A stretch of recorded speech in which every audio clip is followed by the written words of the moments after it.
first color. And look who's back again. Look who's back again.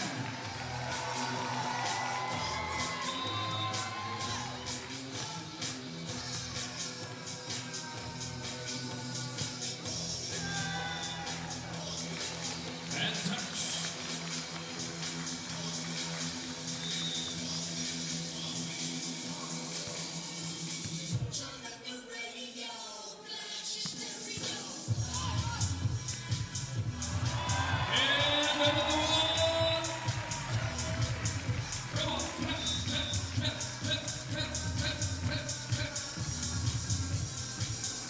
Cheer them on!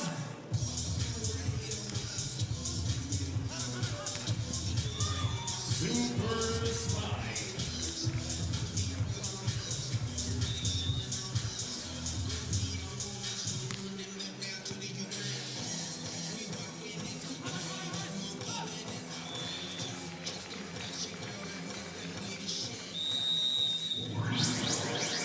Short essential energy break. Short essential energy break, and let's give them all a big applause. It's a fight between Team White representing England and Team Red representing England and USA. And let's make some noise, ladies and gentlemen. Make some noise for the youngster. Let's make some noise for the guys in yellow. Okay. It's a tough fight till the end. Almost 5 minutes remaining, and there are still some tickets for the night session, for the main draw. 3 teams fighting for the very last slot for tonight, for the main draw, upcoming this evening. So let me see you once again. Everybody, hands up, hands up, hands up, hands up. Perfect, hands up, and down, and down, and down, and down, and up, and down. And DJ, bring it on.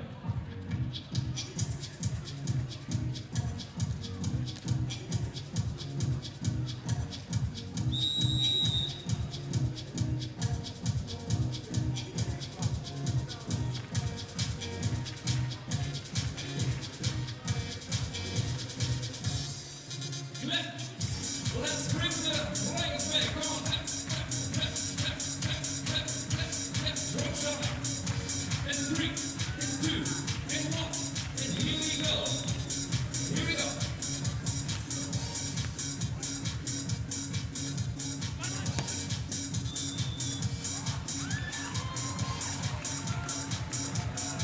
Hello, yellow.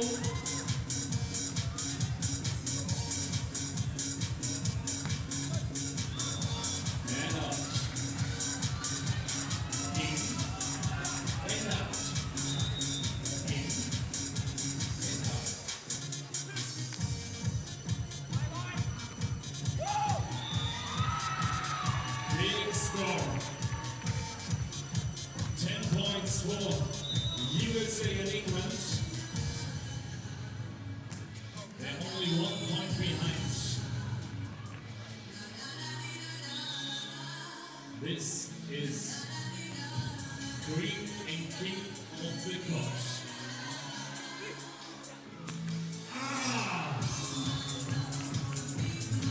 Kingside for the leading team. Billy Leo. The clock is ticking against 2 teams. Only the winner takes it all.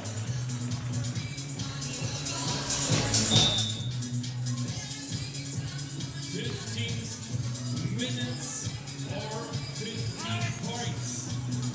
So, for now, Team White is only 2 points away for reaching the main draw. Queen and King of the Court. 3 hits served in a row means direct point to the king side. It's a battle between red and white. And it's match point. Match point. Match point. Is this the entrance? No! And here they are! Here they are! Nico Green and Enrico Bello, part of the main draw.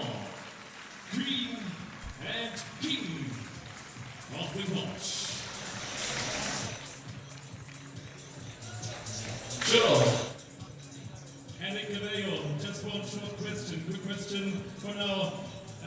Reaching the main draw, what does it mean for you? A lot. Can't wait to meet my brothers. Let's go. Woo! You're fighting against your brothers.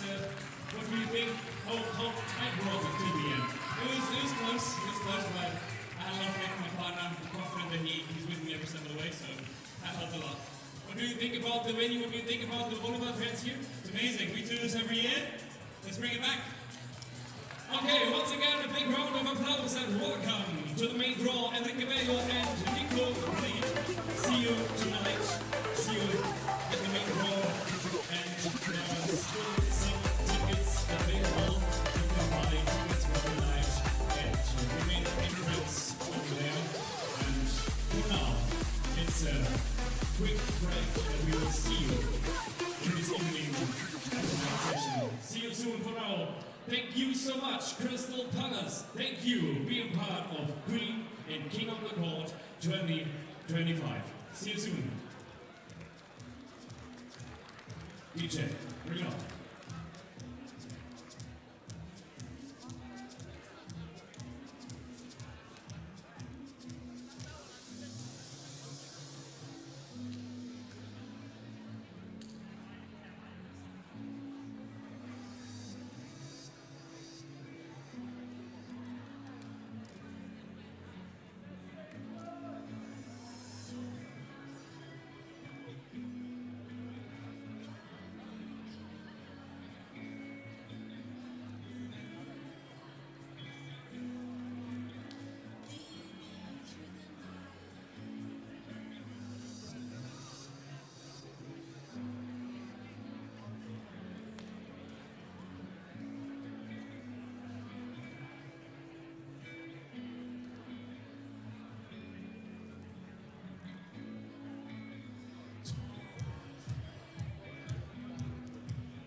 Sound check, sound check.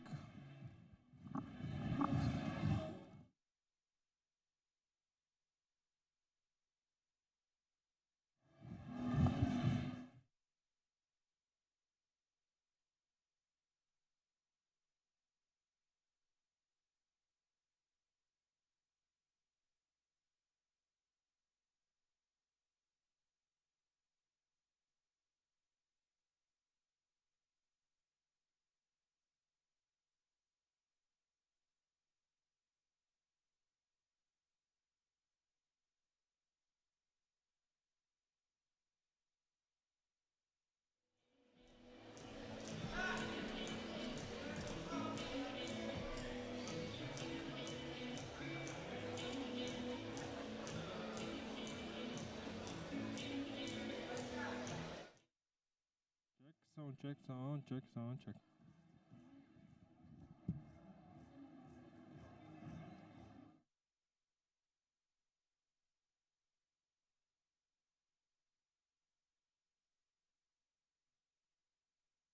Sound check, sound check, sound check.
You think you know beach volleyball?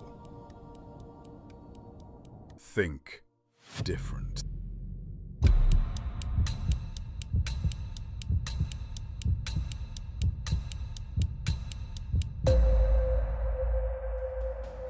Five teams, one court. Challengers serve, Royals defend. Win and rise, lose and you're gone. Hold the throne, earn the crown. This is Queen and King of the Court. We love it! Two blockers are better than one. Can you believe it? The last play, the crowd are on their feet and it's over! The heartbreak is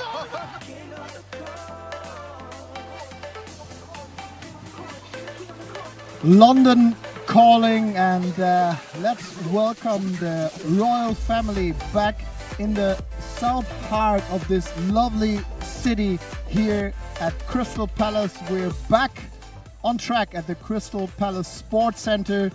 Not just myself, who is so excited to welcome my guests and brothers in crime. An Olympic champion first, Rich Lambourne, a London Olympic champion. We're gonna talk about that later.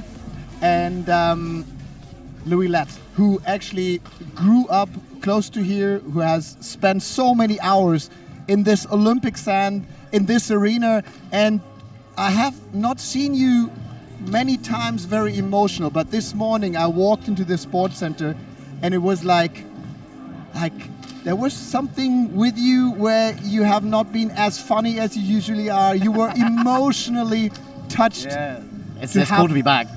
And make this alive. What does it mean to you to have Queen and King of the Court back here in London at this specific time, short before Christmas? It's a great question. I mean, first of all, I don't know if I'm ever growing up in any sense of that sort of phrase, but yeah, I mean, my family are just over there on the right-hand side, so that's a real nice thing that I don't get very often, is come to work and have your family there.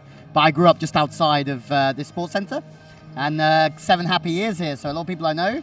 And also, I think we should make a quick note, Richie, that this is a very special day and a special event for this man, because 13 years ago, you won the gold medal in this city. So you can talk about it being special for me being here, but I'm going to throw it back to you, because I mean, it must have been special for you to win the Olympic gold, and every time you come to London, you must be cleaning that medal the night before you come here.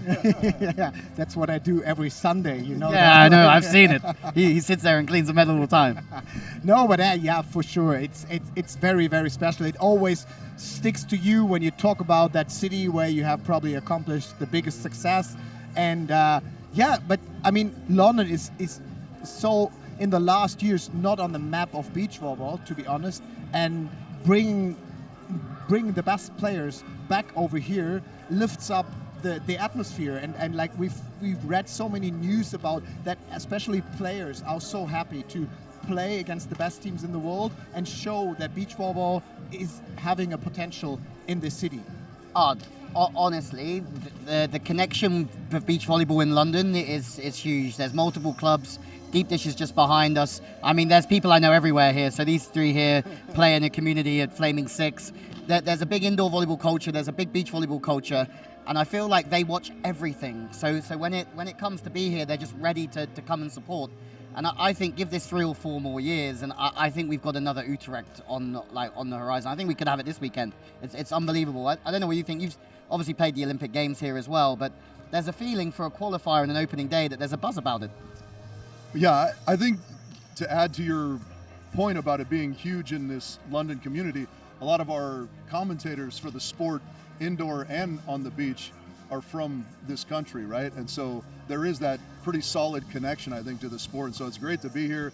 I didn't have quite the experience in the Olympic Games that you did here, but it's still a very special city to me. And yeah, it's been a long time since I've been back home. Look at the bicep. There's nobody in the world playing right now. We did. Who's got a bicep like that? Did a lot of shadowing in that picture. Did you go to the gym like pre-match and just like pump some biceps? A lot of push-ups backstage. Yeah, push-ups for you. I'm playing in front of the whole world. Get a pump on. Fair play. It's nice to be back. But it's great to have you here. There's one thing that brings us a little bit closer to beach volleyball, and I really like the joking, and you probably have that later on live stream as well. But I mean, the sand, the Olympic Games have been taking place at the Horse Guards Parade. That is still alive, and actually we have something of that, a tiny piece of that Olympic sand, which is very special for me. But you know that actually outside of this we have some 4 beach volleyball courts which are filled up with that Olympic sand, and you always did your trainings when you've been coaching around here on that Olympic sand. And there's one story that actually some of this Olympic sand is also in here tonight, because I always get scared when he says he's got a story about me living in this no, place. No, but may you just, we know that, but it has been such a tough task to fill all that sand in here. May you just tell us how that worked in a night shift of not more than 36 hours. I think it took 36 hours, right? 36 to 48 hours. They brought it in with wheelbarrows. So they brought the sand, they brought it in with wheelbarrows, and I mean it looks phenomenal. I mean this Crystal Palace Centre, over the years, it's held some iconic sort of athletic meetings. It's held some big moments, and I'm just so impressed with how they've made this look. I mean, fair play. Knowing this centre so well, I just never thought it would scrub up like this. It's phenomenal, isn't it?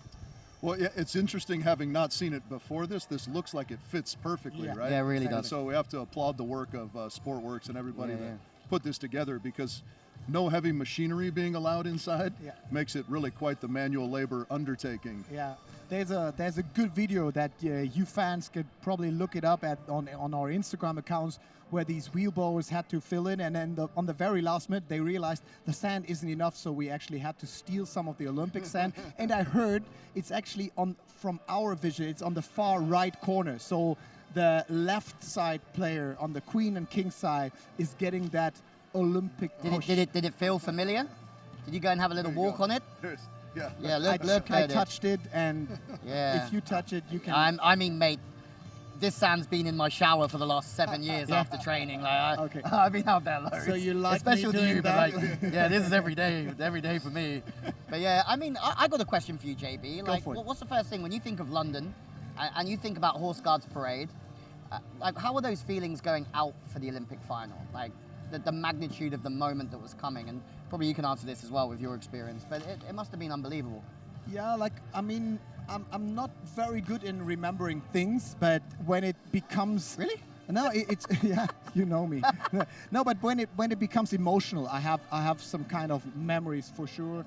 And what I remember quite well is that the color setting of the Olympics with that purple, like really nice color, I very much liked it. And I remember when you play an Olympic final, you already have played 95% of the work of the matches and plays that you had to go until then. So that is also back in your memories. But I always, when I hear London, wherever in the news or something is attached to London, it always shows up for me in a different branding. So I'm very, very happy to have won that medal over here, because it's also a nice city where you can travel to, where you spend the weekend. I made a nice trip with our announcer Fabian to Manchester first. We watched a soccer match. My club did quite well. Yeah, and then then we headed over to London and did some tourist stuff to Trafalgar Square, Horse Guards Parade, cool, huh? and that. So you went and visited Horse Guards as well? it is a nice city, and when you have that, that background of being an Olympic champion, won that at the Horse Guards Parade, it's quite cool to come back, I must say.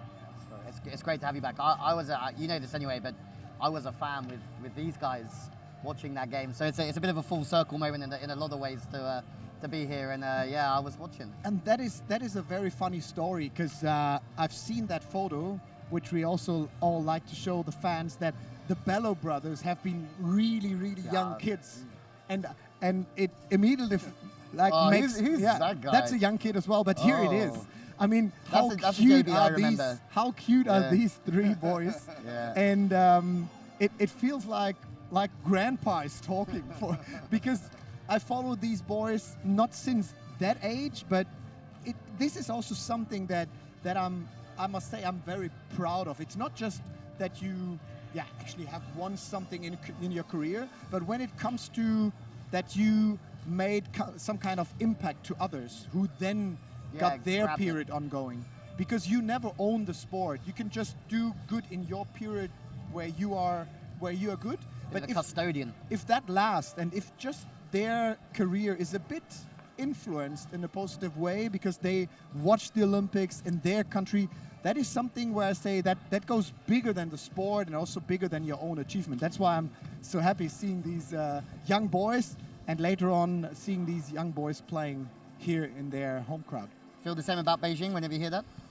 Yeah, I was just thinking, I'm not great at remembering stuff either, but I think what stands out and what lingers, I guess, what stays with you is kind of the emotion of it, right? Like you're saying, just the mention of London stirs up emotion. And I think it's that same way. And, what you're talking about influencing the younger generation, they're going to remember not the specifics of that meeting maybe, but the feeling they got from meeting their hero, the Olympic champion, whatever it was. I think that's what's good about these events too. There's not Olympic points on the line or anything, but like the feeling around these and the music blaring and just, I don't know, the vibe between all the players, I think is really what stands out. Everything's really accessible here as well, isn't it? I feel like... Yeah, the crowd interaction. You can get a bit of JB time, you can go up to the athletes and everybody's really sort of open. Yep, brings us closer to the action. I mean, right behind you, I think we are perfectly protected by not get hit it here. But the lineup, first 45-minute stage, which we are looking for, is like filled up with some Olympic athletes, some combinations which we haven't seen before. Maybe you talk us through what to expect in the next 45 minutes and also give us a short roundup of the format for the next 2 days. Yeah, I mean, it's an incredibly exciting format. If you haven't seen it before, I mean, I'm hoping that a lot of people watching have seen it before, but it's beach volleyball against the clock, and we're at our regular sort of format where we lose the last place teams in the opening round, which is always a fun one, right? Yeah, it is. It's the normal format where if you're 4th and 5th place, meaning you fail to get the most amount of points, you end up in a playoff tomorrow, right? Yeah. So you're winner goes through to the final as well, straight through.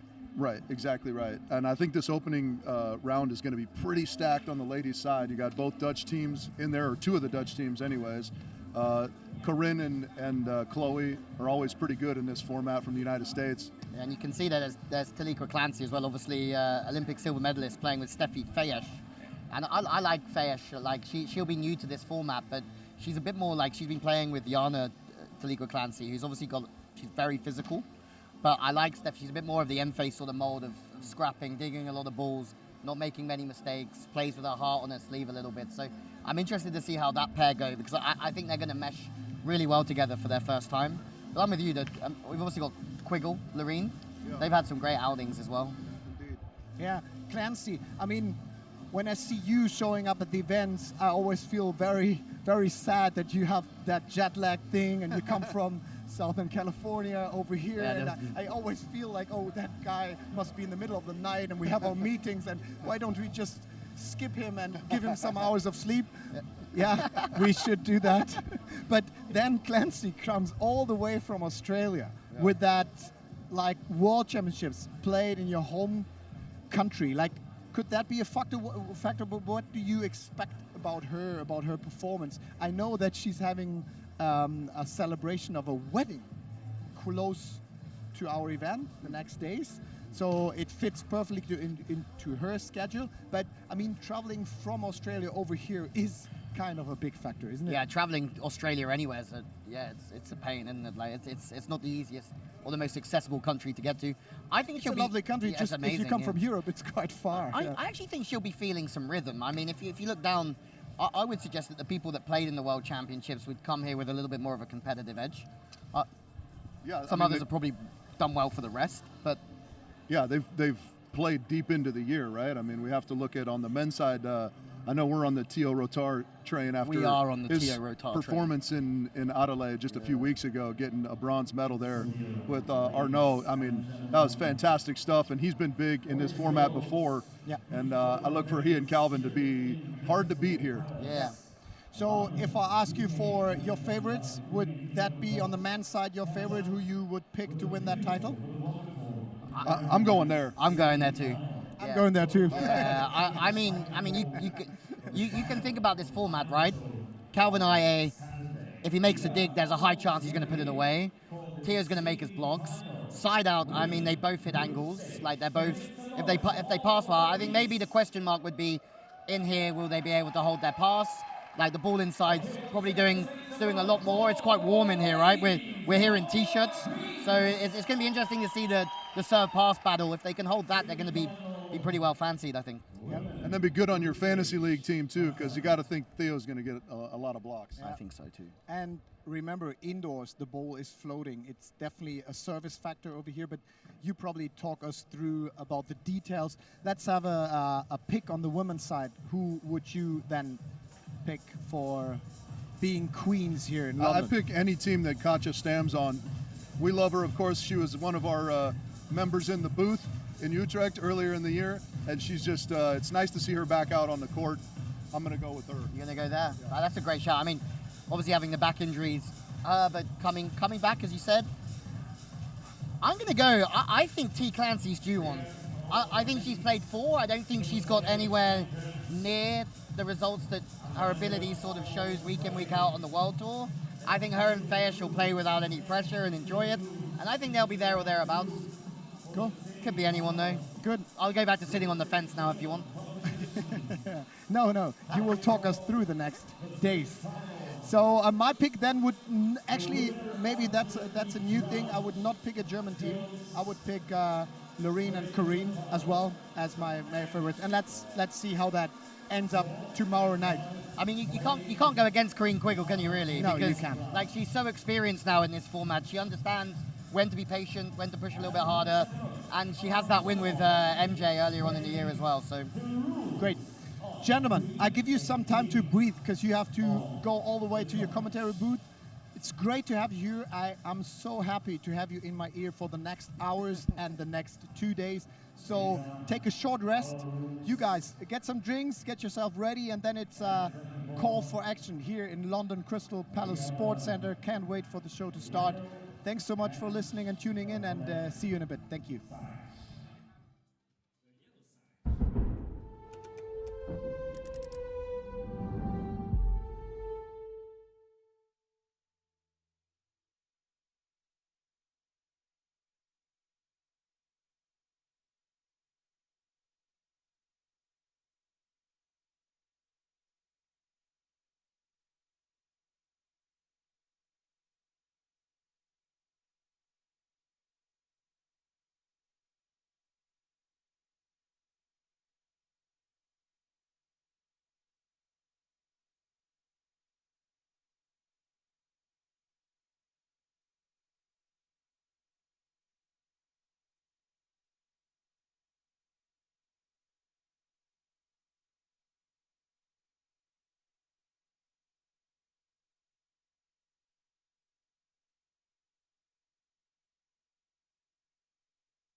You think you know beach volleyball?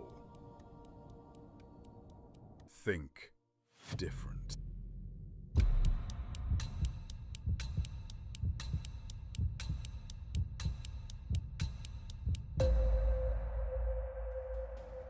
Five teams, one court. Challengers serve, Royals defend. Win and rise, lose and you're gone. Hold the throne, earn the crown. This is Queen and King of the Court. We love it! Two blockers are better than one. Can you believe it? The last play, the crowd are on their feet and it's going. The heartbreak is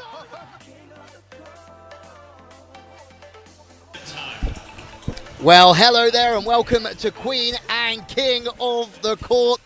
That's right, we are in the best city in the world by a country mile. We have made it to London. Queen and King of the Court is back after the successful test event last year in Canary Wharf. We have made it to Crystal Palace and the English beach volleyball fans love it.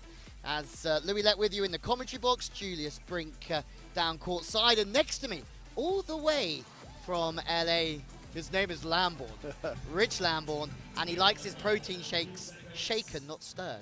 Absolutely. Yeah, I mean, you can't have a protein stir, can you? No. Well, it's great to have you here, mate. Welcome to my house. Yeah, I love it. It's beautiful here. I mean, what a wonderful job they've done setting this up. There's a look at the court. It looks like it was tailor-made for this venue. It really does feel like that. I mean, we have a look at the group stage. We know that we are playing. Winner goes through to the final.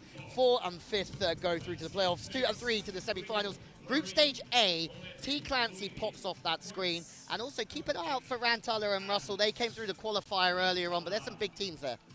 Yeah, absolutely. In our pre-show, you were back in Tahlequah. We had JB behind Corinne and Chloe.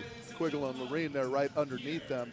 They've obviously had some success in this format, but also the Dutchie is always strong as they're kind of the most familiar with this format. It is a Dutch-born product. Yeah, they really do. 3 rounds of 15 minutes. 5th place in the opening round, straight to the playoff. Round 2, 4th place, straight to the playoff. Round 3, everyone goes to the semi-final, but the winner of that round is the first to 15 points, or the winner after 15 minutes. I'm getting so distracted here because there's so many people I know in the crowd that it's not like every other gig I do. I'm like, oh, there's my guy JC. Yeah, that's right. I'm not used to it. Your guy JC is different than my guy JC. Yeah. Jesus Christ. Yeah, Jesus Christos. Yeah, I mean that guy's on par with Jesus Christ as all-time good guy. But we are here, and I'm just excited to be here because I've always believed that London and beach volleyball, international beach volleyball, belong together. The success of 2012, we spoke about that with Julius Brink earlier on and him winning that Olympics, but I really do feel that this place could pop with this sport very, very soon. As first out, Anna Rantaler, all the way from Finland. We are going to Helsinki next month, Richie. How about Helsinki at Christmas time, me and you? Yeah, I don't know if we get to ride a reindeer or if we get to have reindeer meat. That's kind of getting it on both ends. Both? Yeah, I'm in. And Abby Russell from the USA, she's, or both of them are living in the UK. They're the UK champions, and also Rantaler has won a Finnish championship as well in her time. Very tricky pair for everyone else if you don't know them at home. Richie, we know these girls though. We do know these girls.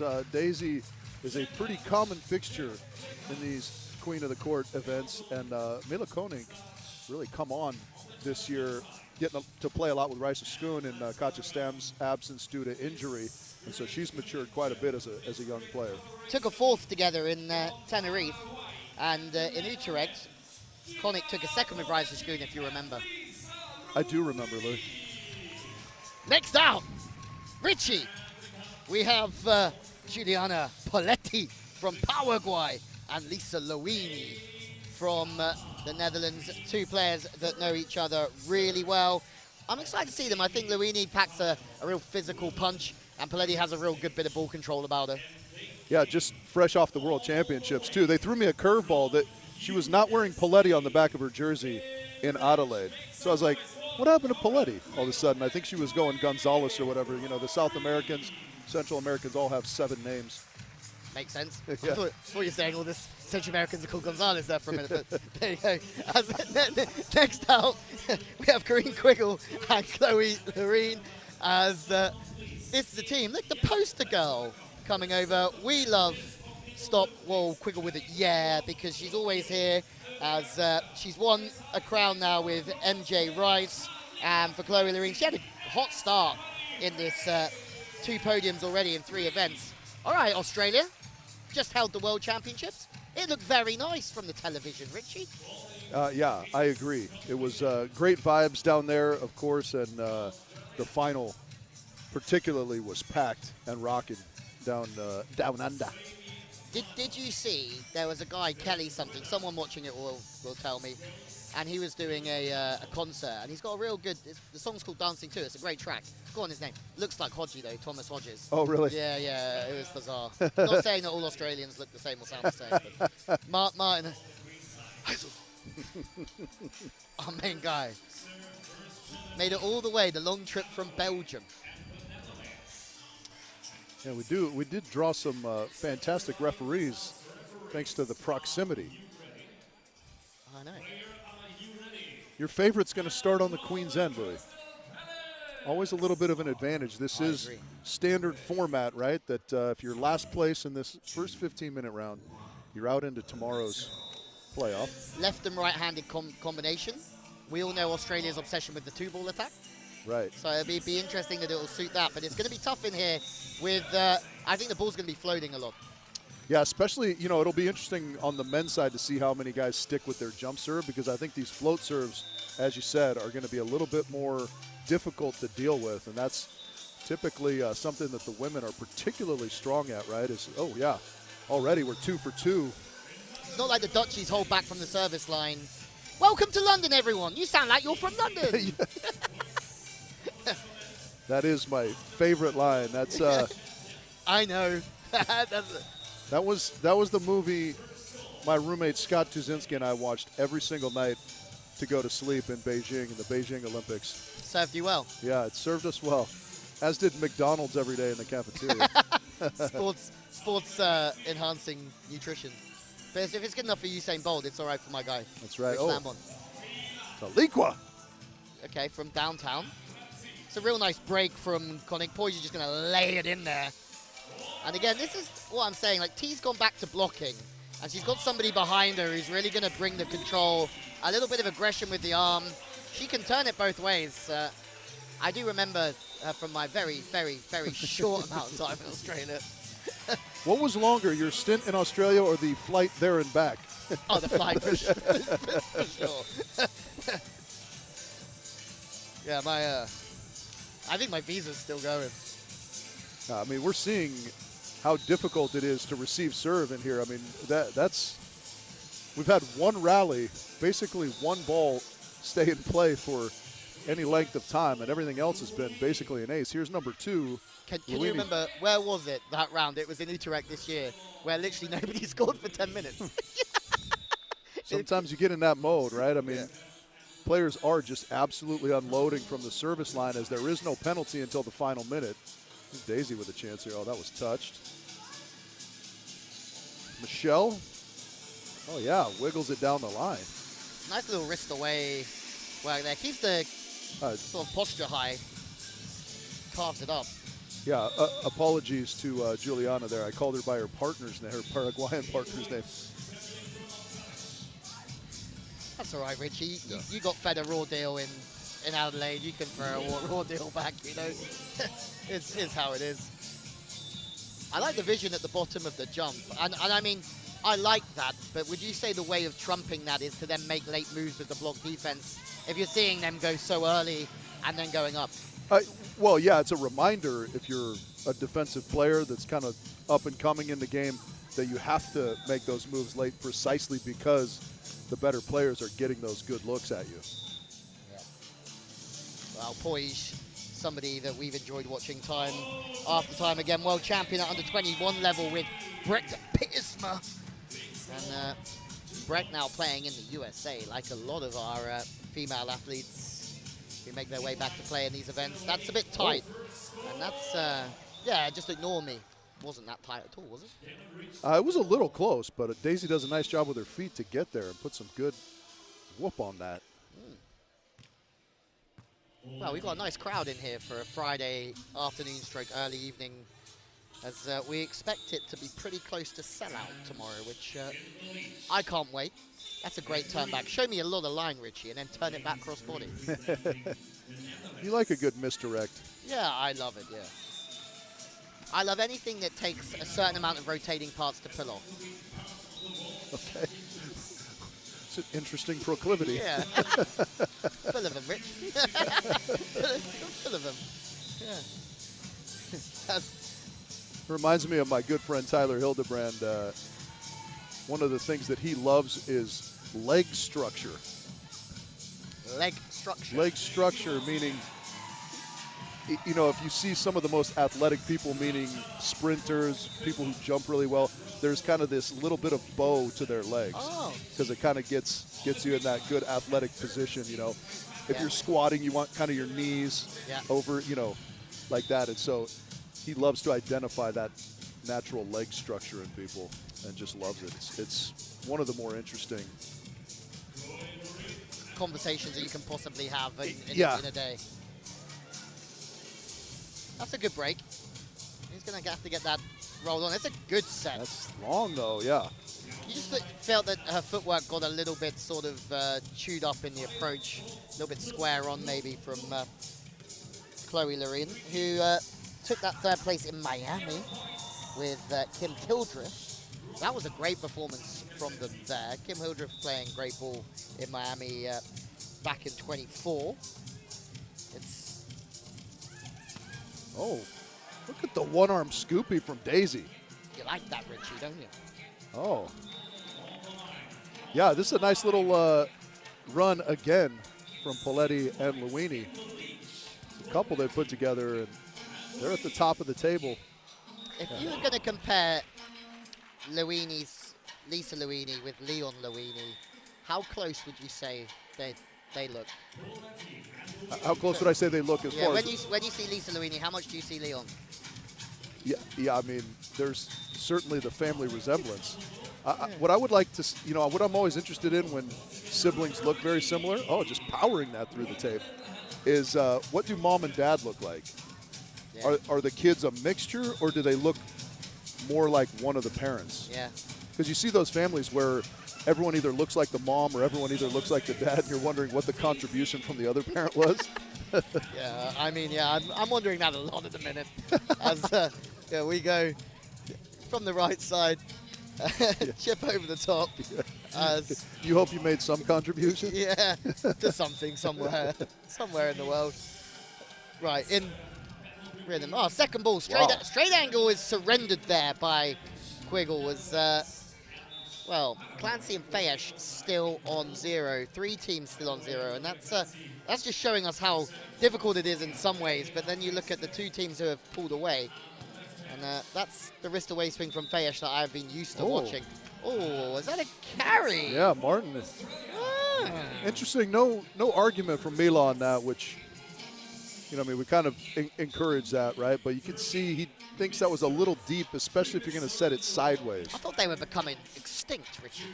The lifts aren't extinct just yet. Kind of the doubles, I think, are.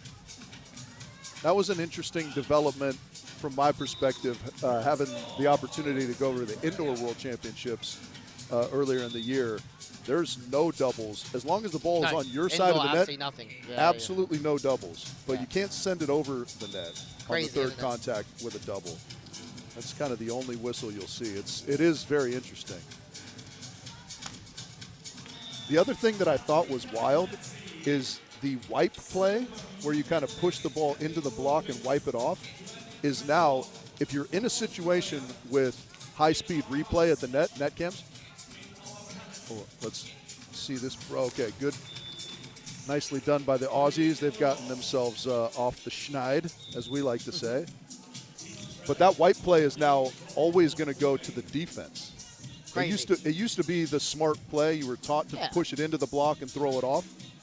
But technically speaking, if you watch it in slow motion, the player who's wiping it does have his or her hand on the ball last. Yeah. So it makes sense. It's just weird that it's completely 180. Yeah. Yeah, it's crazy, and it's such a used skill at a very high level all the time that it will take some adjusting, I'm sure. Some people who need to adjust would be this team here. They haven't had the quickest start, but this is what we're saying pre-game. I think they played enough of this sport to go, okay, this is our time to be patient, lead into the situation, and then push on in the last 5 minutes or so. Yeah, it's an excellent point. Oh, nice little pull slap there from Poletti.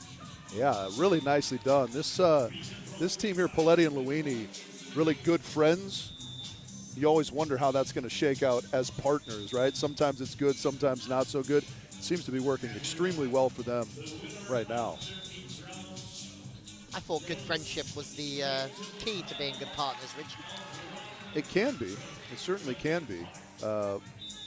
I think it can also... I was talking about life. Oh, life? Yeah. This is another team. Oh, that's good for them to get off 0. Yeah, and the crowd a little excited. Representing Volley England, as you said. Yeah, a little bit of a mixture of a team. Yeah, that's going to get chewed. And they were comfortable in the qualifier early on. They played really well, but I just think it's such a step up in the level when you get into this round here. There's going to take some adjustment. Oh, go high. Oh. Yeah, it's too bad she didn't pay that off because that was a phenomenal pass. It really was. Okay, Aussies, as you would call them, Richie, need a little bit of insurance points, but we're going to have a 5-minute timeout first. And as we go this week, we know we're going to have JB involved with us.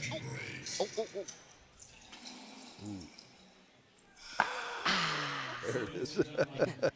Some things don't change. That's right. Yeah, it's funny. It's been 5 months since, what, 5 months since Utrecht? It's been quite a while, yeah. Yeah, a Utrecht lot. was early. There's just some exciting news coming down the pipeline for a lot of events. Stockholm announced today. We said we're going to Helsinki. You ever been to Helsinki, Richie? I have been to Helsinki, but yeah, never for a beach event. Of course, we'll be indoors, and you can get your tickets for Helsinki. Scan that QR code. Scan me. Yeah. Yeah. Get your jacket, scan the QR code, and come see us in Helsinki. Yeah, it's going to be chilly, I think. That's my guess. I was there in the summertime. We got to play VNL, way back in the day when it was light outside at 11:30 p.m. Yeah, nice. Still. I remember coaching beach volleyball in a Nevso in Jyväskylä in 2015, and it was the middle of August, and it was 2 degrees at 10 o'clock. Wow. Yeah, that was tough. So yeah, maybe we could go to Lapland together. Go see Father Christmas, buddy. There you go. There you go. Hopefully, maybe the Northern Lights are in play or something. Yeah, I could probably do with the extra work as an elf at the same time. We'll find a shelf for you somewhere. One out the back from Feyesh. Haven't quite found that rhythm to baited them to this point so far, but it's okay. No problem. That's another dipper. Yeah, it's hard to know whether to let those go because they do tend to just dive. I mean, there was some pace on that. Poletti handles it well. Yeah, I mean, something that intrigues me about this arena here in Crystal Palace. Great touch. Let's go. Oh, yes. Go on, get up and dish it. Get it to the corner. Oh. What a bump over. Nice get there from the English girls. Oh, passes off the net. They might just have another chance here. No, the long levers of Lisa Luini. How many L's can I squeeze out? Yeah, there's something interesting about this center here, is that there's so many windows. Like, the light's going to change tomorrow in the daytime quite a lot, and it was changing a lot earlier on, so players are going to have to be on their toes a little bit, because 1 minute it can be quite dark, then the sun sort of comes across, and yeah, it's an interesting environment to play in. Yeah, this is, you wonder if they're getting to the territory where maybe they're doing too much in this opening round. That'll be a welcome break, you would think. Yeah, you don't need 11, do you? I think 7 is a great score. And here's an opportunity to add to them, but I don't think they need to, but they've done it anyway. The good news is that they can keep Rantala and Russell out from the business end.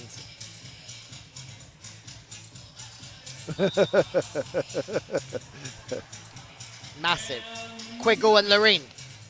Yeah, they need a couple here, you would think, just to feel comfortable. You can see the service reception. Oh, how about the little step in?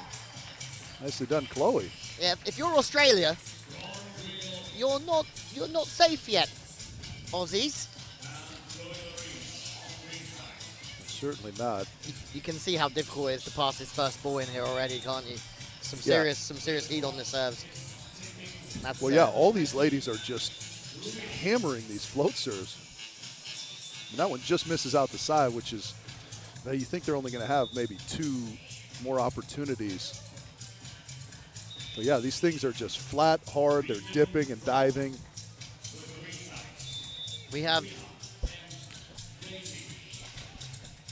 the beauty of some real talent this week on show in this pool, but also in the men coming up, the likes of Alex Ranieri's in town, Peter Cantor in town. These guys have been at the top of the sport for a very long time. And the Bello brothers are in town playing at home after being England's first ever male representatives at a World Championships just last week in Australia, in Adelaide. Issa and Freddie go next up as well, and be interesting. They train just the other side of that wall. Yeah, this is a place they will certainly be familiar with, but maybe not in this capacity. And this is absolutely nothing like outside. The sand's a little bit jumpier. The ball's moving more inside. So I wouldn't say there's any home advantage of being here. I'd say it's completely different.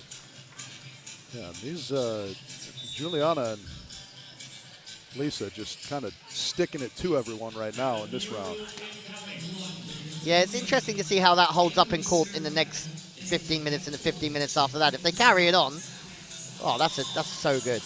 And sort of alluded to this a little bit in the pre-show, like those players who played in Adelaide maybe have a little bit more rhythm in them, sort of game rhythm, but obviously Luini, but Paletti was out there playing obviously just last week. I love coming into tournaments with a lot of rhythm. Yeah.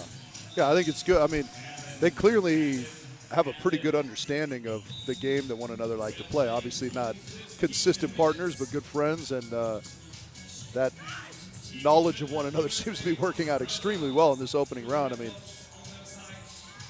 16 points. Starting to get up towards one of our all-time numbers in a round on the ladies' side. Oh, yeah. Yeah, it's some trickeration. A great start for the opening round. But they've already come through the qualification. Now they're going to have to go through the playoffs. And it's a shame, but they've already done such a lot of work. They qualified last week at Side Out in Leighton to qualify for the qualifier today. They qualified through that. Now they're in the main event. So well done, Anna Rantala and Abby Russell, the Finnish-American pairing. They will drop into the playoffs, and that will be tomorrow's. Yeah, it's going to be key. Well, there you go. Everyone's in. What I love seeing is these people I don't recognize. Yeah, I like a nice flat top on a lady. You know what I mean?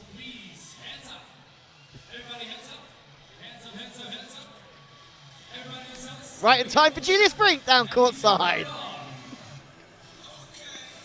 Queens, it's about the interview that I never like to have with teams who just got eliminated, but it's been a tough race. Just 1 point on your side, but that doesn't mean much because the next step would be just 1 more point and you would be even. Like, how bitter is it, or how was your experience these 15 minutes over here? You answer this one. Yeah, it is bitter, but at the same time, you have to respect the game. Anything can happen, and we had our chances. We couldn't really get our game going, and that's it. Luckily, we have another chance tomorrow, so we're focusing on that. That's the perfect positive twist, I would mention. You're definitely in the playoffs. Let's give us an overview. You've been the first one in this sand. It seemed to be very, very deep. Is that true? I mean, the expertise from Rich, myself, and Louis, we've seen teams not really getting out of the sand, not really getting their full reach. Is that true? I think so a little bit. I was also kind of saying like it's tricky because it kind of looks like it wouldn't be that soft, but once you start playing, you kind of like get stuck on it. So yes, I guess you're right, but at the same time, once you get used to it, we played the qualification earlier, and now I feel like we're getting used to it. So I think players start to like adapt more and more. So it's actually all right. So our expertise is quite okay, let's say. Let's watch the action because there's one more team coming to the playoffs. Might be the one you actually have to play with, and good luck for the playoffs then. Thank you. Well, two incredibly nice young athletes who have really had to get into this competition the hard way. They will be in the playoffs, and I think this is fairly jumpy sand compared to the sand outside. Yeah, well, I can't jump in any sand, so I'm consistently amazed by what all these athletes do out there. I can't even remember the last time I jumped, let alone in sand. Well, I mean, we got to start small with you. We got to see you walk without a limp first, and then. Yeah, it's true. Yeah, gonna get my stick out. Yeah, I do keep seeing ads on my YouTube for this high-level walking stick. I think I might have Christmas ideas for you, my man. Really? I wanted one of those mobility scooters. Do you see them? Yeah. So I can just cruise down the beach and that'd be unreal. That is little boom box out the side of it is the dream. I'm walking all right a minute. Spanish fly right there.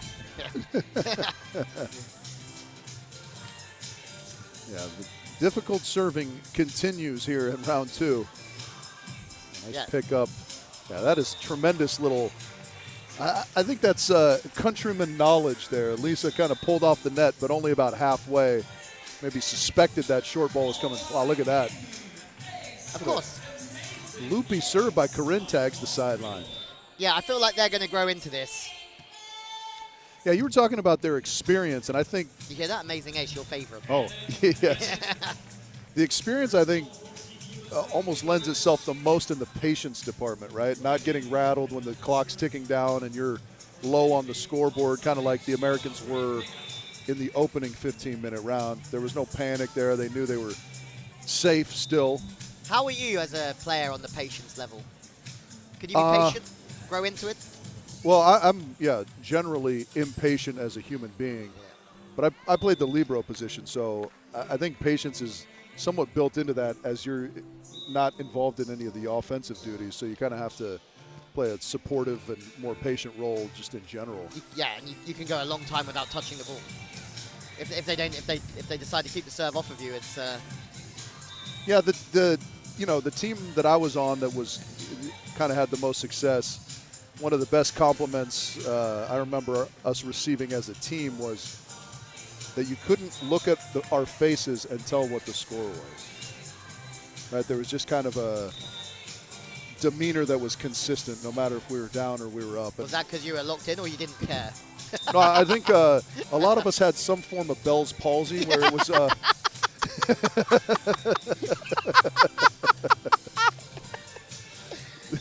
It's hard to make facial expressions. I'm done. Day one, session one. Gotcha early. Yeah, you got me. I was going to say the whole USA team, but it wasn't. It was club. And we're back. It's been 5 months, but here we are. Oh, my days. Never changed, Rich Lamboy. I know you don't plan on it. I try not to, yeah. The growth mindset days are over. He's happy with who he is right now. Right. Yeah. Okay. Aussies. They're still there, but it's not been the ideal start.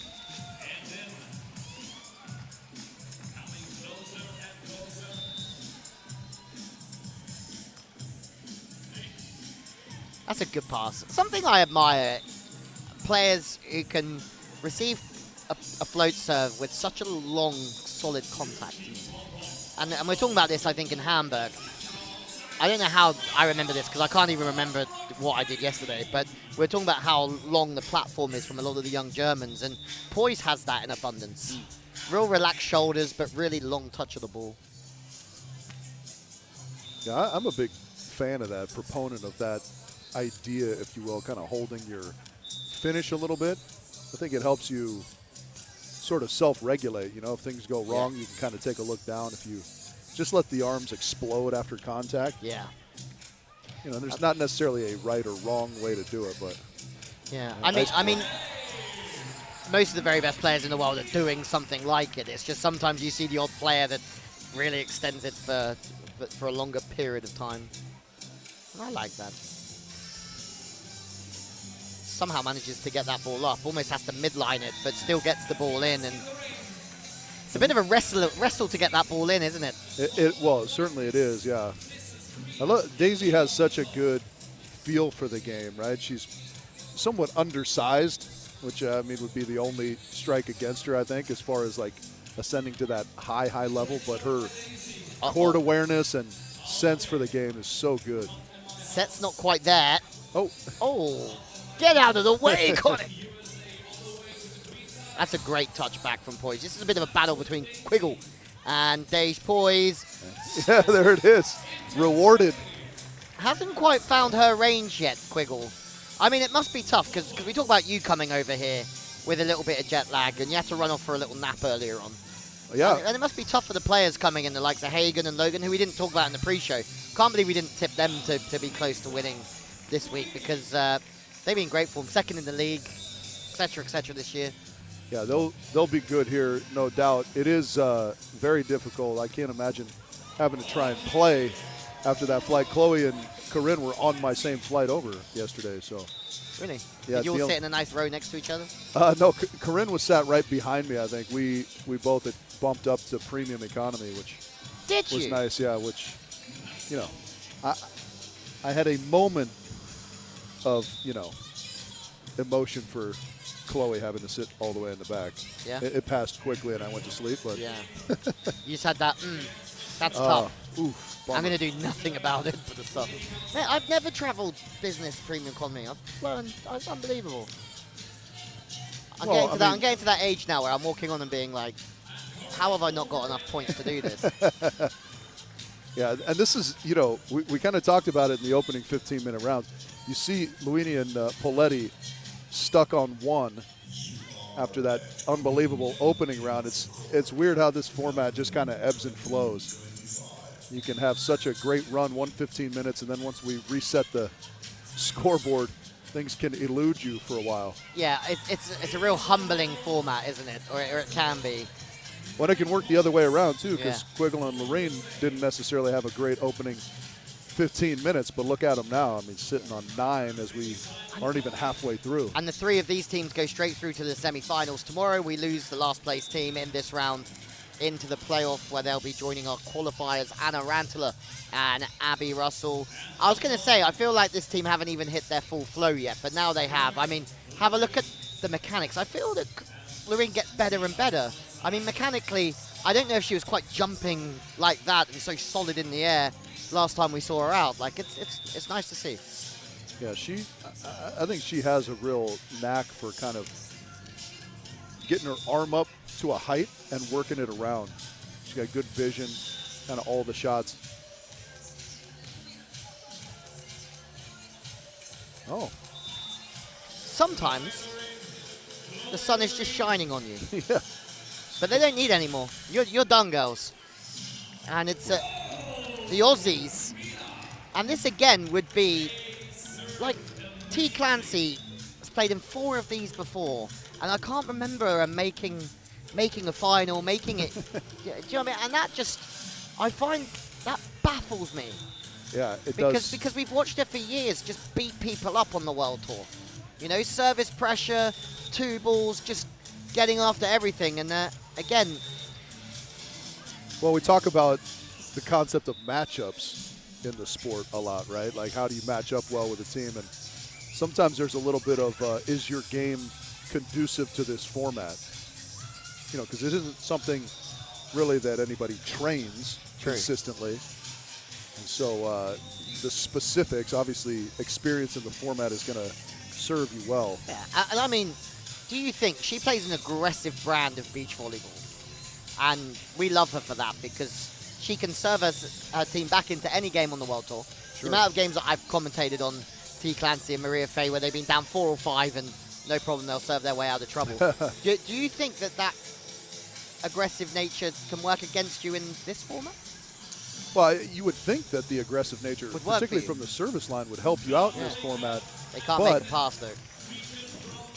Yeah, I wonder if sort of the disjointed nature where you know, there's 4 teams here, so once you get dispatched there, now you got to go and stand for another 30, 45 seconds before it's your turn again. Sometimes, you know, players rely on that rhythm.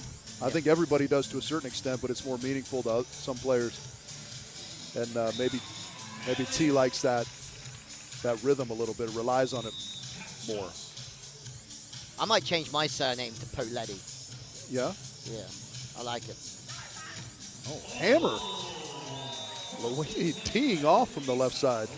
And they're starting to find a little bit of rhythm, just right in time. Get a breather. Yeah, it certainly is a tough nut to crack, Luini, offensively. But she is coming on strong here as a Celsius Essential energy break. Oh, yeah. I like all the Celsius are named some sort of vibe. Yeah, I'm starting to see it more and more around town. I'm going into shops and seeing it. Celsius? Yeah. Oh, yeah. Yeah, I mean, they're everywhere in the States. Oh. Good to see you here. Would you help me to sing a Oh, look at those legends It's in the crowd. very easy. Okay, teacher, bring it on. A man called Danny Wall there. Bit of a ledge. So that man used to get announced into beach volleyball arenas, and he used to have on a sombrero. And once that, I think, I need to get this story right, they went into a final on the UK tour on donkeys with their sombreros on. Yeah, I'll try and find the footage. It's unbelievable. Okay. Yeah. That was what I grew up to. That was where my love of the sport stemmed from. And you've been an ass ever since. Oh, mate, yeah.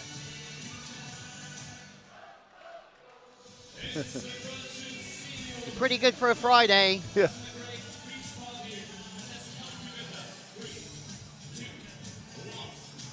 All right, timeout complete, and it's Luini and Poletti still on the Queen's end.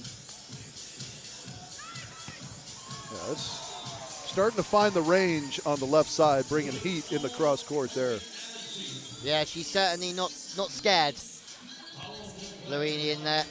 I mean, the Dutchies are aggressive, but she also has that sort of bailout play that the set's tight enough. She doesn't really have any angles, but she is so high and long that she can go over the top. This is huge for Australia. And, oh, hang on a minute. Oh, yeah, The yeah. first referee said absolutely not. Get out of there, Poletti. It did look like it, Get out of there, it missed, Luini. didn't it? Yeah. Just barely wide. Tough chance for the line judge having to do some fancy footwork and still take a look. Yeah, these are critical, aren't they? How many can they string along? They need to put a few together here, Richie. That's a bullet. That's a day's poise bullet. You're a daisy if you do. That was a terrible gun impression, by the way. Yeah, that was like Yeah, you were terrible. spitting spit wads at the I blackboard or was, something. I was doing that as well. Yeah. Impressions have never been my thing, funny enough. Ever. 13, 2, 6, and 4. For me, this needs to go down. The Aussies need one. And T. Clancy back blocking. And that's been gone against the first. A net touch. Marty. Just, ooh, wow, it was hard to see where she got that. Yeah, I mean, she's been playing defense. And this is the thing I think about T. Clancy that people forget. Like, she's going back to blocker. She had an Olympic cycle as a defender, then she played as a blocker, then she's back as a defender, and yeah, it's not easy to keep vacillating like that. An example that jumps to mind of somebody who's doing that at a really nice level is Megan Kraft in the United States. Yeah. Played her whole, nice swing there from Fayas. Critical chance here now for the Aussies. Better? Oh, we'll keep working on it. Just seeing if there's any better. No? Man, I think you're stuck back in, like Revolutionary War days. Yeah. You're going musket. Yeah. Well, how about that from Poletti? Little slice and dice from the right. Make your way through to the semi-finals, girls. You're going to have a hit to go straight to the final tomorrow. That's nice. It's like a brushing sort of, wrist away slider to the sideline. And yeah, and you have to respect the power, right? So when she goes 60%. Yeah, you have to hold in the angle because we've seen that enough. Oh, that needs to go in. Aussies heading towards the playoffs. Yeah, I mean, technically they're still in touch. Wow, what a pass that was for Poletti. The service pressure and it jumbo.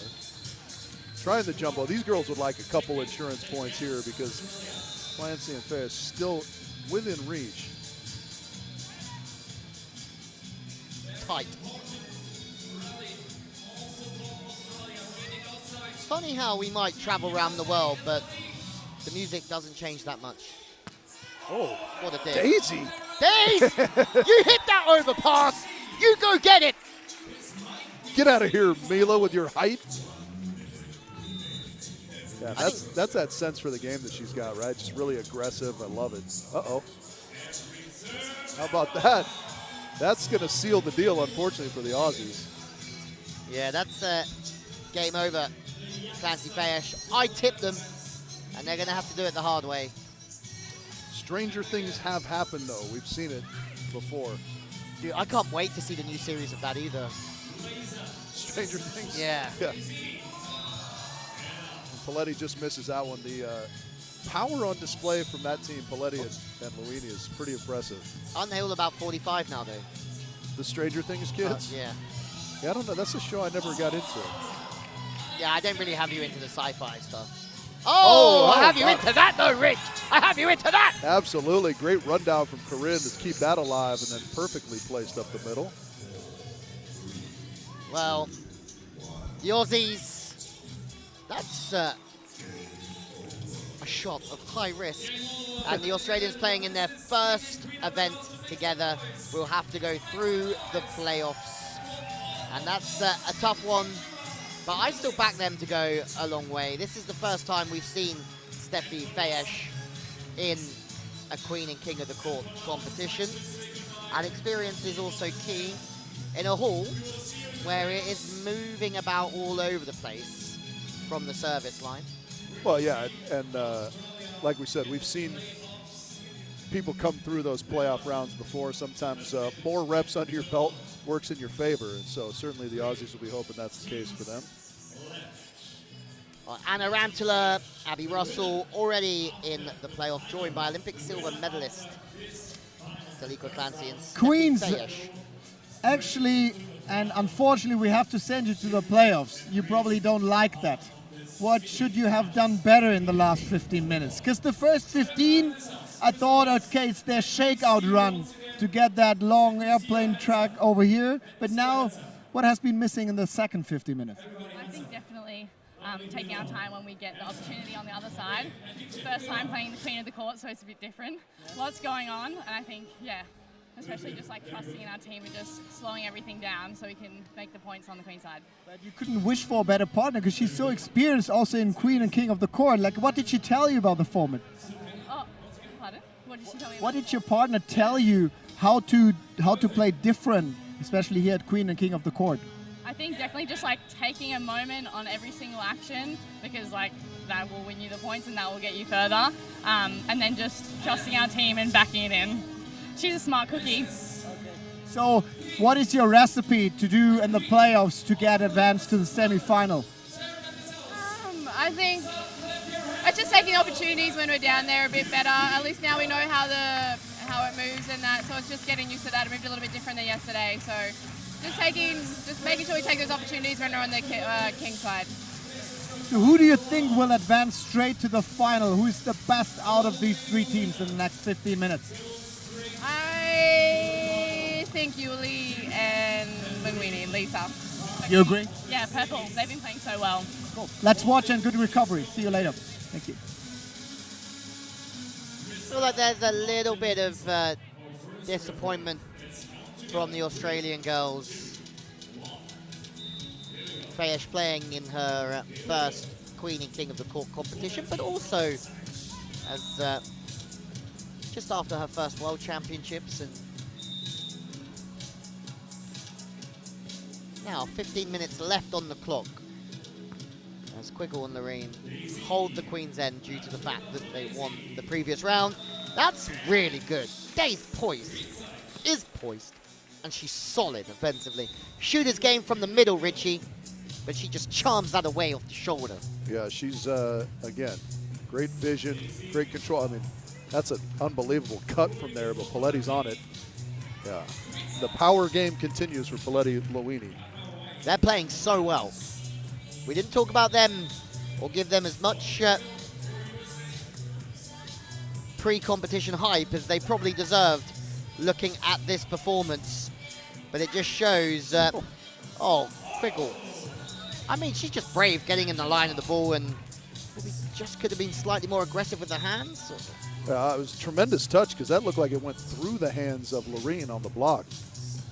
Oh, that one's close. Oh, yeah. We haven't seen many passing and setting errors from this team so far. They've settled into a little bit of a rhythm, right? It started shaky, as it did for everybody in the opening round, just trying to get used to maybe the lighting and the elements in here, but... Go on, get up. Oh, yeah, good read there. There's elements to this game, from Poletti especially. To be honest, I haven't seen heaps of her play. We've seen her in this competition once before. But the ball control and the decision-making has been very, very good this evening. Yeah, I've seen her play a little bit on the World Tour, and she plays with her partner's named Michelle, who's... Sorry, what's that? Her partner is named Michelle. The World Tour. What's Hey, the Beach Pro Tour, I guess we're calling it now. Oh, no, I have no idea. But, yeah, they play a very scrappy brand of volleyball.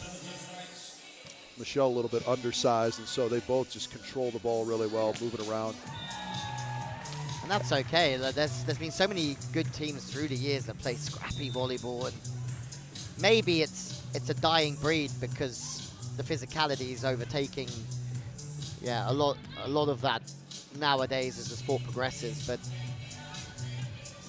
yeah, I mean, I don't think it'll ever die out if you can control the ball well.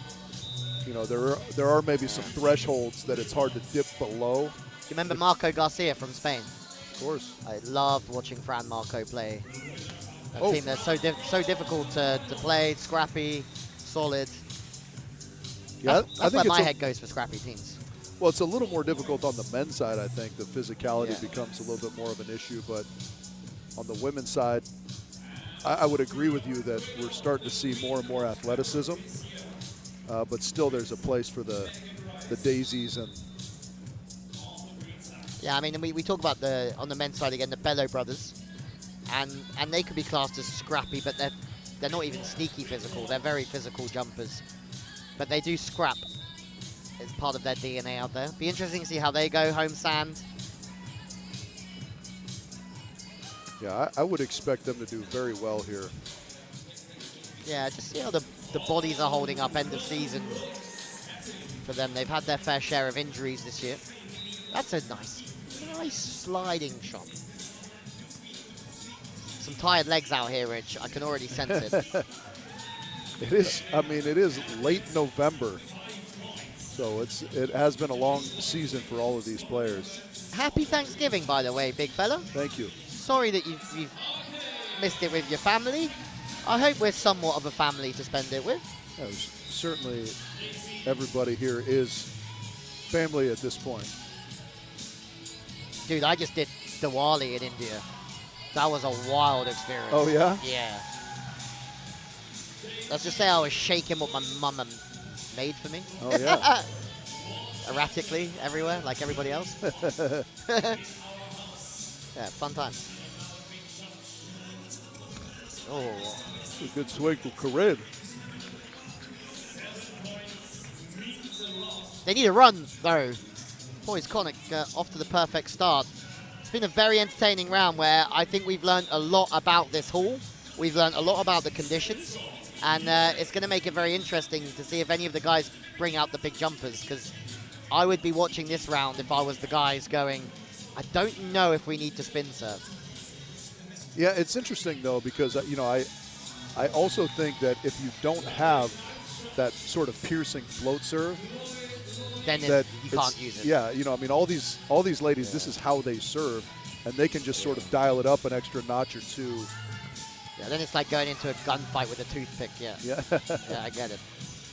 Which, no doubt, you have a sound effect for. That is excellent stuff from Poletti. What, the toothpick? Pink, pink. Yeah. Oh. Oh. Oh, double. Yeah, the attempted double block. Hello. Well, they're doing something that we rarely see on the women's side, which is split blocking. Yeah. Reminds me of something that Christian Sorum told me in a bar once. Which is? Oh. 2 blocks are better than one, if I remember. 2 blocks are better than one. Yeah, there you go.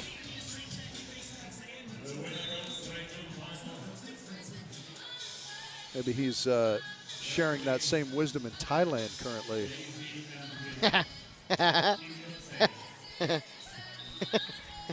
Having a well-deserved vacation at the end of the year.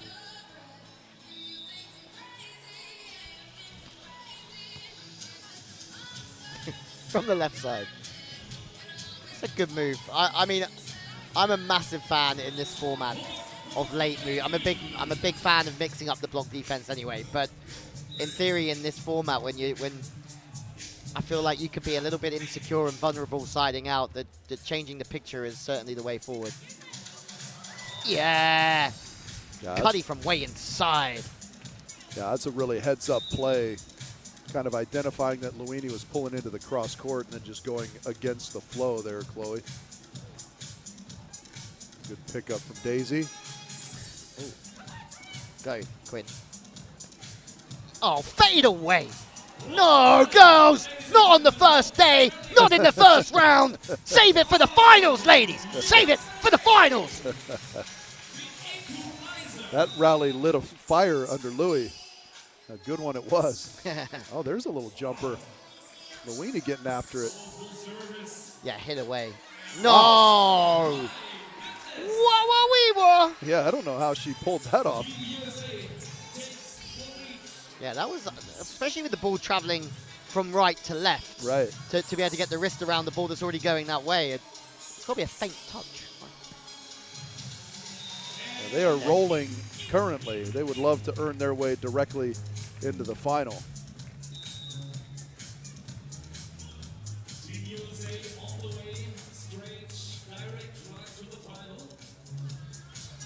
Yeah, they continue to roll. So yeah, this is something that we've also seen quite a bit. Little slow starting in the first 15-minute round, kind of crescendoing through the second. Now, yeah, really a good rhythm here atop the table, but not out of the woods just yet. Daisy and Mila still fairly within reach. That one's still traveling. I just think that Quiggles really worked to become one of the better players in the world at this format. She certainly never gives in, and that's an unreal swing.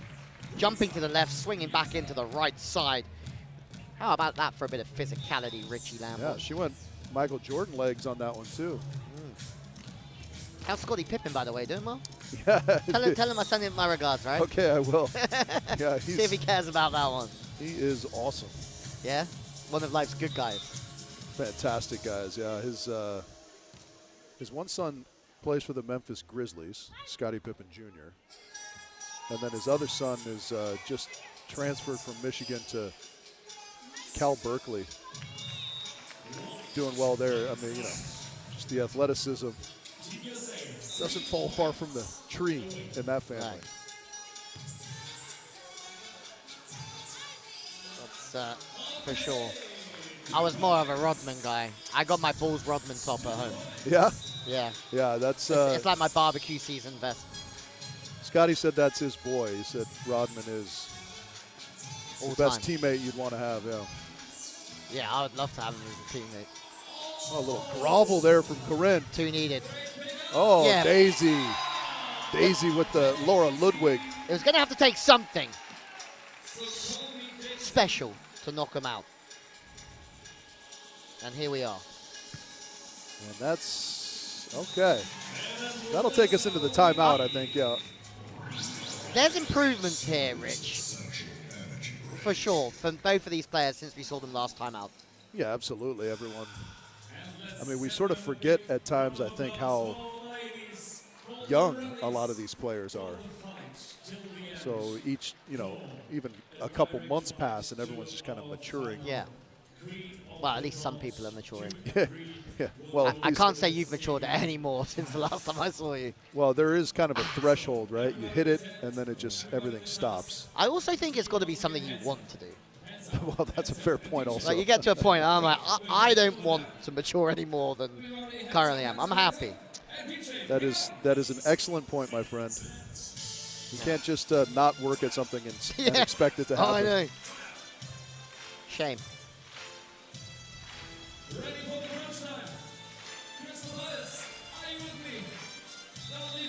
Look at everybody smiles on the faces. That's my little brother in the background, Harry Jones. Look out in the qualifier, yeah. You can see that maturity really runs in the family. And also, I've never seen a guy go so all in for the first 15 minutes of his qualifier and put 25 on the board. And he came second in his qualifier, so he just missed out. Oh, no. Yeah. But they put up 25 in the first Something like that. Wow. Yeah. At least someone in the family can side out. Oh. Yeah. Quiggle with some heat. Good that she's back from injury. Injury that was really niggling at her. Oh, that's close. Great to have our Volleyball England officials here this week. They're a great crew.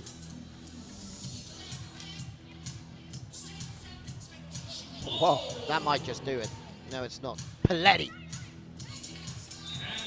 Yeah, working the knuckle well up the line, your favorite of the shots. Oh, Christmas. Daisy takes it on the chin.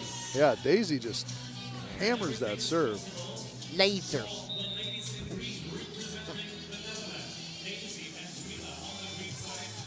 Right, going on the reverse, poise, turning it back. That's a nice play. Again, being a man who loves a lot of rotating parts, the back set to the turn array to the sideline is a lot of rotating parts, and I enjoyed it immensely. You like a good axis. Mm-hmm. That's going to be trouble. To me, in my head, that's where tactics come from, is how many things can I make you do to score?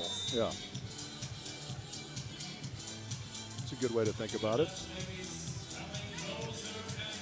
Thanks. I am a deeper thinker than one would potentially give me credit for. I mean, I don't know where that is on the bar of credit, but the what you're given credit for is a low bar. Yeah. But just higher than than what you think. Still low. Long pursuit there for Chloe. Does a nice job. Oh, tough chance. Oh yeah. Barring a huge run here from Luini and Paletti, kind of looks like our places are fixed here. Whoa, there's a little one-arm spear. Oh, missing the mark. I mean, she's going for a high-risk swing when she's sort of 3 meters off the net or so, almost dropped it. And again, you never know what's on the horizon in this format.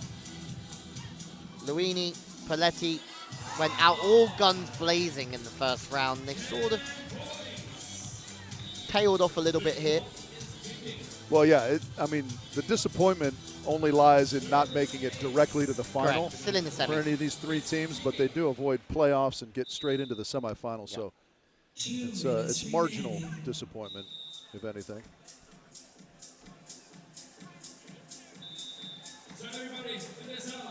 150 left on the clock.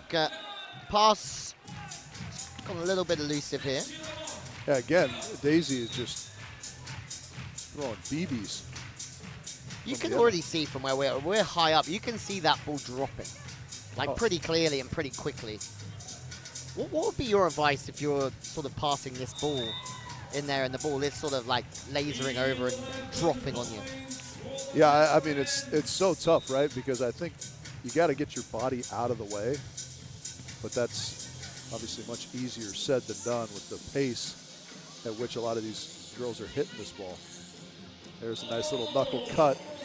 Poletti, this is probably going to be a little too little. Oh, another Celsius moment. Celsius moment. All right. Jump set, square off jump set.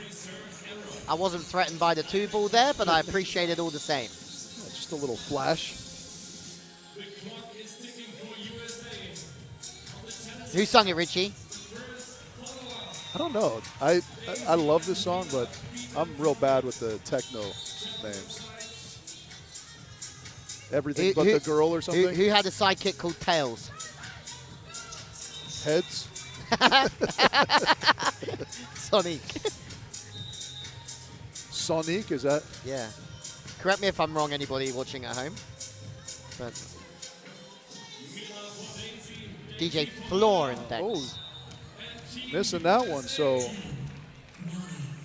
yeah, again, they're not going to be able to outkick Polish and Koenig, unfortunately. So our spots will be fixed. Yeah, and there you have it. They've already been a successful duo before.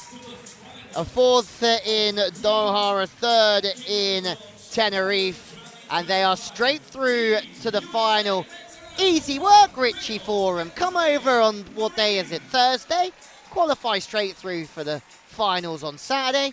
Go and have a sleep, girls. Take some time off, and we'll see you in the last session tomorrow. Yeah, clearly they handle the jet lag better than I do. A really nice work by Corinne and Chloe there.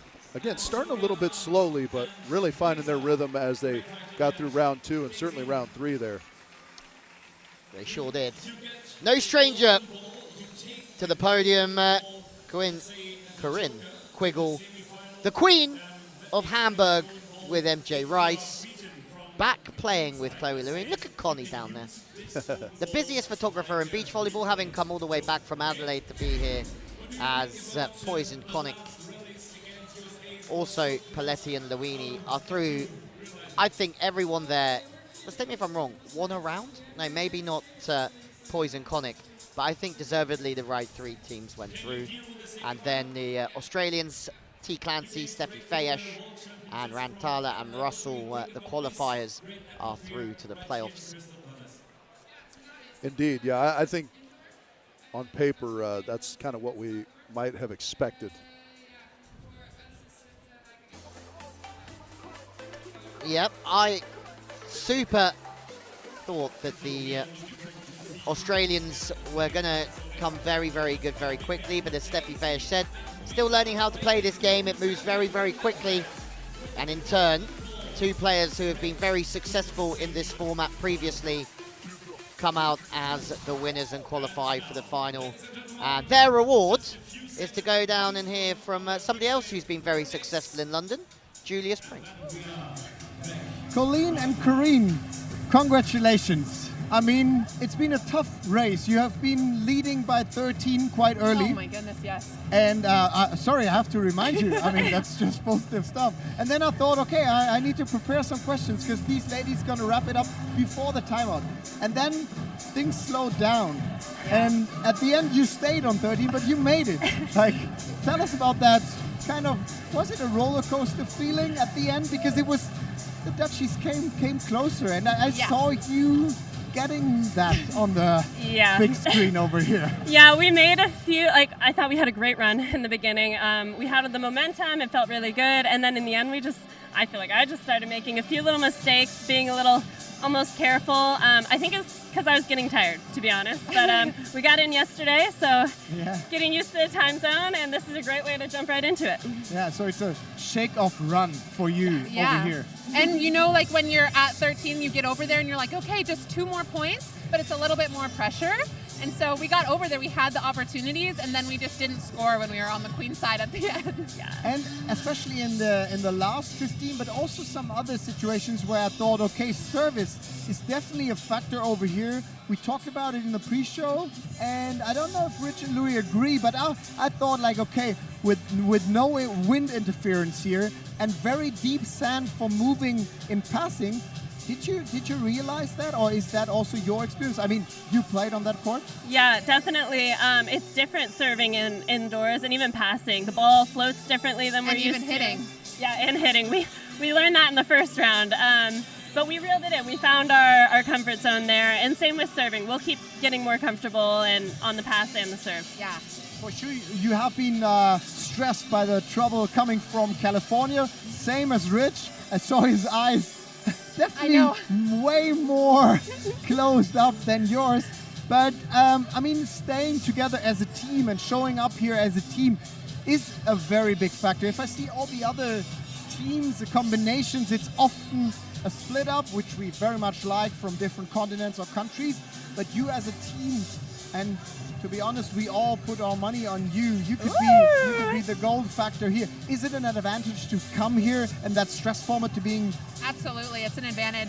I mean, we're coming off of a run of multiple tournaments playing together, and we have our rhythm. And then when we are traveling together, doing everything together in a routine, it's much easier to come together on the court when we're doing everything together off the court. Yeah, and it's so fun to play with Chloe. Yeah, so we're just having fun out there. Yeah, I mean, you look like good mates. Like it's not a big stress. Even if things don't doing good, and you're shaking, you just shake that off and go for the next one. I mean, and it's kind of a difficult phase of a season, I would say. The World Champs are done, like no big tournaments, prize money or point-wise are coming. But what is the recipe for you till the end of the season? When are you going for holidays saying, okay, now it's time for a break? We're almost on holiday, but we have one more tournament in the Seychelles, and then we'll be done, kind of mid-December. So taking a good little off-season there, and then we'll come back in January focused and ready to go. Yeah. The Seychelles, take me with you. That's not indoor, right? No, that one is not. Okay, but first of all, good luck for London. Then for the Seychelles, I'm pretty sure we have another talk over here. And yeah, here they are, our first finalists. Congrats, and talk to you later. Celebrate that win. We're so happy.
You think you know beach volleyball?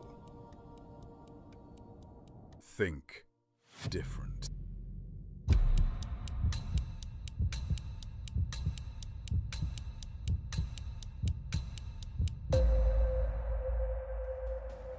Five teams, one court. Challengers serve, Royals defend. Win and rise, lose and you're gone. Hold the throne, earn the crown. This is Queen and King of the Court. We love it! Two blockers are better than one. Can you believe it? The last play, the crowd are on their feet and it's over! The heartbreak is over! Well, hello there and welcome to Queen and King of the Court, where London, there's a new royal family in town. 2 days of action here in Crystal Palace, a beautiful view of the city. This town was once my home. There's a big JC in the crowd. Zack Attack as well. Loads of familiar faces from me because I obviously used to live here. Next door to me, Olympic gold medalist, all-round legend, Lambourne. Rich Lambourne, how are you? I'm doing fantastically well. Thank you for having me. And it's nice to be in your old stomping grounds. Yeah, I've got so many great memories. There's a lot of great people here. There's such a great community. Two people who we do know very well from Crystal Palace Deep Dish Training Facilities, Isabar Train and Freddie Bialakos. They are in a very deep pool. The Americans are in here. Ranieri, double Olympian, he's done so much. Calvin Aye and Mr. Rotar. Tio Rotar, we've been singing his praises. Yeah, absolutely. We kind of both picked that team to maybe win this whole thing. Teo obviously coming off of that third place finish in Adelaide at the World Championships just a few weeks ago. That was a tremendous performance. He and the Rat Dog, Arnaud Gauthier Rat. No bigger grinder in the game than the Rat Dog. As fifth place in the opening round goes to playoff. Fourth place in the second round goes to playoff. First three go through to the semis. If you win that third round, you are through to the finals. Well, you can join the conversation. Hashtag Queen and King of the Court, at Queen King of the Court. The VIPs are in there. As London and beach volleyball are a match made in heaven in my eyes, Rich. And I think you tend to agree this is a very good start to the day. Yeah, I love this town. It's someplace I haven't been very frequently at all, but I love so much of British culture. I love the accent and all that stuff. You sound like you're from London. You sound like I'm from London. Yeah, it's hilarious to walk around the streets and just, especially if you see little kids and they've got that adorable British accent. I just love being here, and so it's awesome that our Sportworks family found a way for this to happen, to kind of join the beach volleyball community here in this format of the game. Scan me. You can join the Queen and King of the Court fantasy game. Have you got any of these players in your fantasy team? We'll have to wait and see. Yes, this sand was brought into this arena by, you guessed it, wheelbarrows. One by one. It was a manual labor intensive effort. You know what we call them over here? Grafters. Grafters? Yeah, yeah. Okay. Which would make sense to you, right? If you're a grafter. Just means you work hard. Okay. I like that. Not a grifter, which like would be somebody looking to steal. Oh, really? I know that word. Grifter, yeah. Kind of a con artist. I know a few of them. Yeah. for sure. Hopefully you know more grafters than grifters. Well, a couple of grafters. Nico Glee from my neck of the woods down in Bournemouth, now living in London. He is playing with somebody who I think called himself the third Bello on it. I felt for him there. Kike Bello is somebody who's got great skills. You'll see it for yourself in a minute. And obviously he has two brothers who are doing very well on the World Tour. He's just moved to Hermosa Beach. What's happening, girl? You all right? Yeah. We haven't had one of them yet, have we? She's, no, we have not. It's because you know everyone here, so you know they're all right. Yeah. Yeah. And, I think the girl we just saw on screen will soon be acquainted with that guy. Or, or vice versa, Alex Rangieri. Yep. Yeah, he's got to be one of our players that's longest on experience out of this group. 38 years of age. Yeah, a couple Olympics. Took a fourth, this team in Tenerife. I can't wait to actually go there. I've missed 2 in a row. I can't wait to experience that event. I feel like it's the one that I've been missing. Cody Caldwell in the house. Maybe the most chill guy in beach volleyball. Yeah, he certainly is. Alongside him, another chill guy, Wyatt Harrison. Got a great arm on him, had a kind of a breakout season on the AVP in the United States, playing in the league. Will this team, will this format raise the heart rates of those two? Yeah, it certainly will. I don't know that it'll affect the demeanor. The Bialikos family. Haven't seen them for a while. As they're here watching their son is Calvin Aye, one of the most physical defenders in the world. 24 years of age. He's taken a 3rd and a 2nd in Doha, once with his brother Quince, the big Q, and once with Remy Basaru, his partner at the moment. That's a sneaky good team as well. Hey, get your hot dog down, your JC. Jesus Christos up there. As Issa Bartrain got here by foot because he lives about 100 meters across the park, and he's playing with Freddie Bialikos, who's from Streatham, which is probably about 4 stops on the train away from here. So you don't get much more local than that, as Issa and Freddie are in trying to show that they mean business.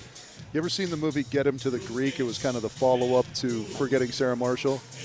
There's a scene where Jonah Hill and Russell Brand are in the back of a limousine trying to get to the airport. They're stuck in London traffic, and the driver's like, "You want us to go through Staines?" And, starts ripping off a couple of the names of towns around it.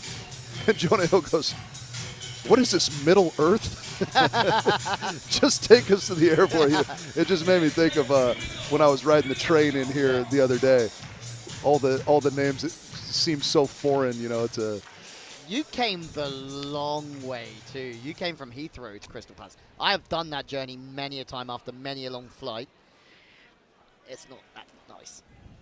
It was lengthy, but it is also nice to have kind of the convenience of public transport. That's not really available where I live in the United States anyways, on the West Coast. This is a train. Yeah.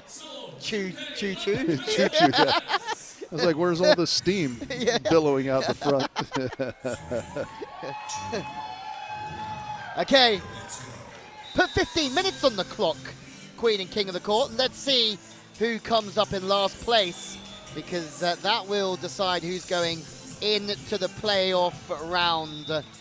Big early moments. Calvin Aye, what a season he's had. He's really had a breakthrough year on the Beach Pro Tour, but so is Tio Ta.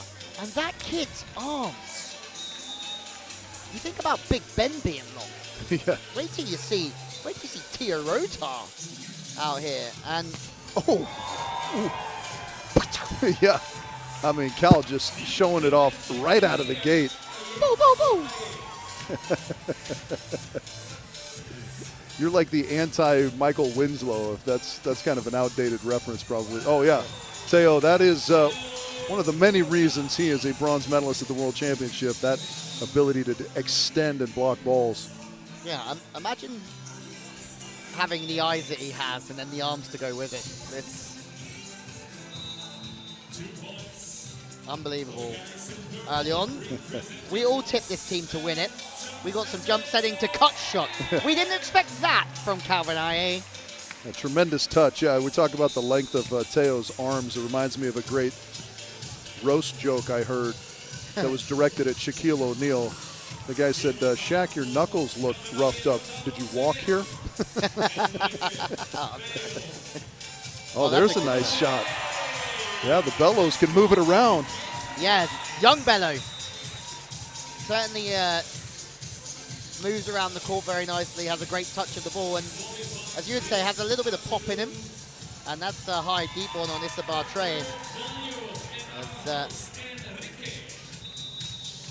They're off the mark. They qualified earlier on today. And you'll see him around Hermosa Beach now that he's moved to the USA. And he looks right at home at the moment. And they might just have the advantage from playing in the playoff round earlier on. Uh-oh.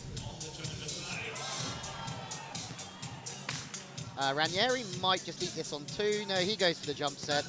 And good enough. Very nice. You can teach an old dog new tricks. We see Big Phil Dowhauser go for the jump set nowadays. Yeah, every now and then. That's a really nice serve there from Cody. Looks to me like Cody's added to the tattoo total since the last time I saw him. I have a couple of questions. Obviously, Cody used to play with Sean Cook. Have Sean Cook and Paul Lottman got beef or something? And Paul Lottman? Yeah. I don't know. Oh, boy. Caldwell, little swing block indoor style for the shutdown. Nothing relaxed about that, Richard Lambour. Have a look at this. Just a little, oh, my goodness. Night. A good move from Issa. That's a good set too. That's in the zone. And that's fast enough over the top. The local fans love that. The one thing with Freddie and Issa is they have got some fans around here. Yeah, of course. Home court advantage for the boys. Home court and a chance for them to fire up. And that's a nice cut shot on the left side from Issa Bartrain. They've changed sides again as of late. Issa dropping back, going back to the left, and Freddie on the right. And this is getting a lot of the service pressure at the moment. Jumbo knuckle. Alfieri and Ranieri beat this team in Baden earlier on in the season in the qualifier. And they've beaten them again in that rally as Freddie tries to get over into the angle, but doesn't quite get over. Cut the ball off. Ranieri, Alfieri on 0 at the moment.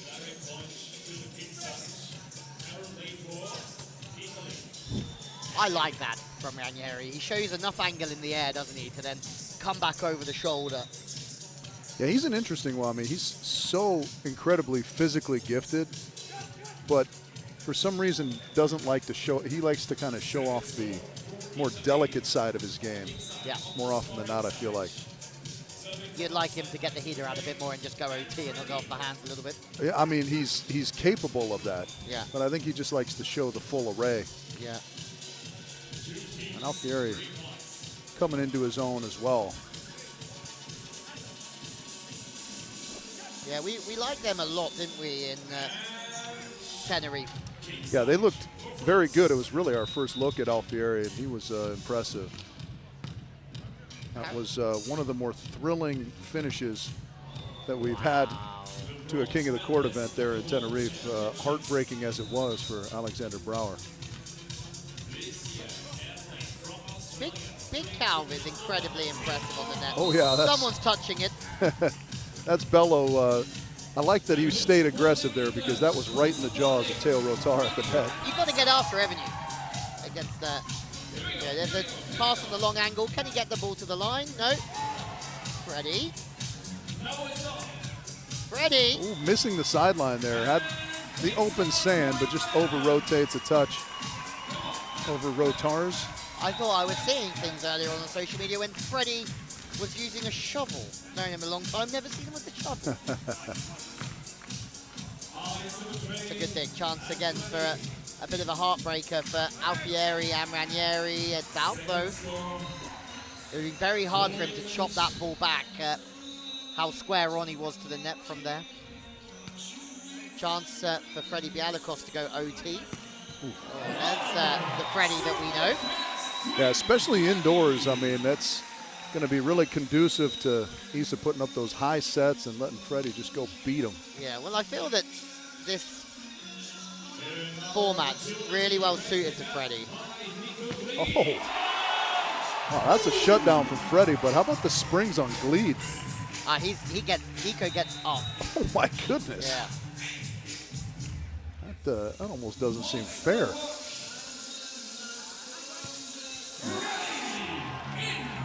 Now they're on a run. I think, did Rotar pull his hands back there a little bit? Thinking that set was maybe tight and Freddie was going to try and swing for the back wall. I mean, it was a very good starting position from them. This is off the net. Let's try and roll that on.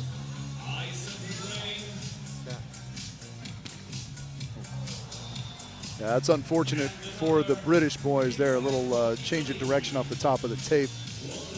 Yeah. Well, they've just been in Germany with our guy Nate Semyak for a week of training. Oh, okay.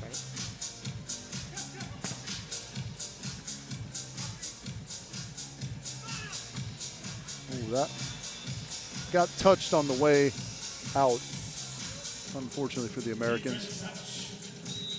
We've seen Cody in Hamburg. I mean, we've seen him 4 times before. He took a second in Huntington in 2024. Some result that was for him and Sean Cook. And he took a second with Sean Cook in Lillesand in a showcase event. Oh, wow, what a touch there, Rotar. No! Scrambling. Yeah, and the Frenchies, well, they'll just get a freebie. Hard work pays off, Richard. It does indeed. Great scramble from both teams. That was fantastic from Rotar. He's 202 centimeters, Rotar. That pass isn't quite there. Yeah, also big, Freddie Bialakos. Just he's way bigger than 2 meters, I think. He's got the arm span of somebody who's about 210. Harrison with a nice shutdown on the line. That's a good dive into the line, very late. I think you give Issa that little snapshot of the line being open, he'll try and take it.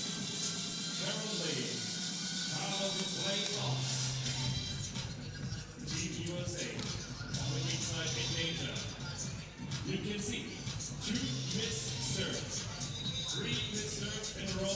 2. Short serve. That's a nice play. When you've got Rotar blocking, bringing people in short, affecting their approach, trying to get them underneath the block is a good one.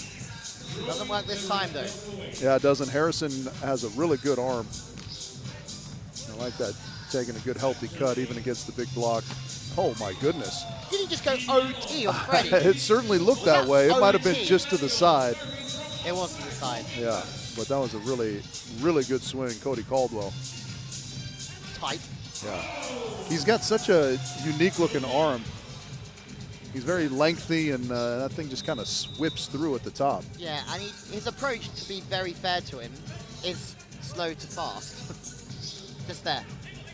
It's crazy how he gets up, because he's not coming at the ball with great speed a lot of the time, but just very long. Yeah, and you see how well he uses the double arm lift. Yes. Those arms get back behind him. Oh, another good touch from Calvin. Yeah, that's why it is very best, but the French are just equal to it. More jump setting. Oh, yeah. Was there a touch? Oh, boy. I thought that hit the floor. But everyone's safe at the moment. Interesting if Bello and Glee get a bit of a run. Hammer. He gets up, doesn't he? Yeah, Wyatt Harrison, he's just kind of technical proficiency, right? Good power in that arm, but you watch, there's not a lot of wasted movement. Celsius essential energy break. And let's have a quick look on our scoreboard. You see oh, yeah. red dot on the side. I could do it the Celsius. Boys, from this neck of the woods, literally if you walk out of the center door here, you look right, you go 100 meters, that is where it's lives. It couldn't be any closer. Party at his house later, I guess. Yep. Let everyone know his address. House, by the way. Everybody in this house? Yeah. Everybody, come on. We're a close-knit community over here. You can join the fantasy game. Scan me. Is Issa in your fantasy team? Is Freddie in your fantasy team? Nico Gleed on the right.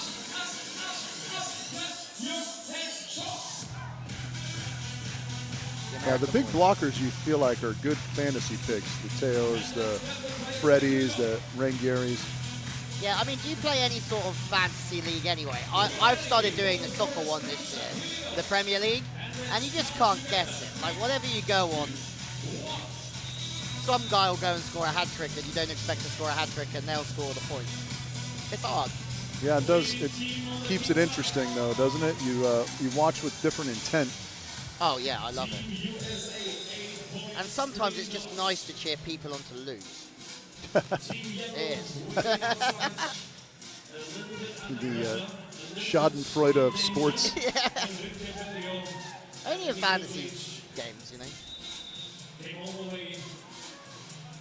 Yeah, so Caldwell and Harrison putting up a nice performance here. That's a great serve from Calvin. Yeah. terrible, isn't it? Yeah. I don't know that we're going to be isolating any of this audio to use as ringtones or sound effects. Oh, wow.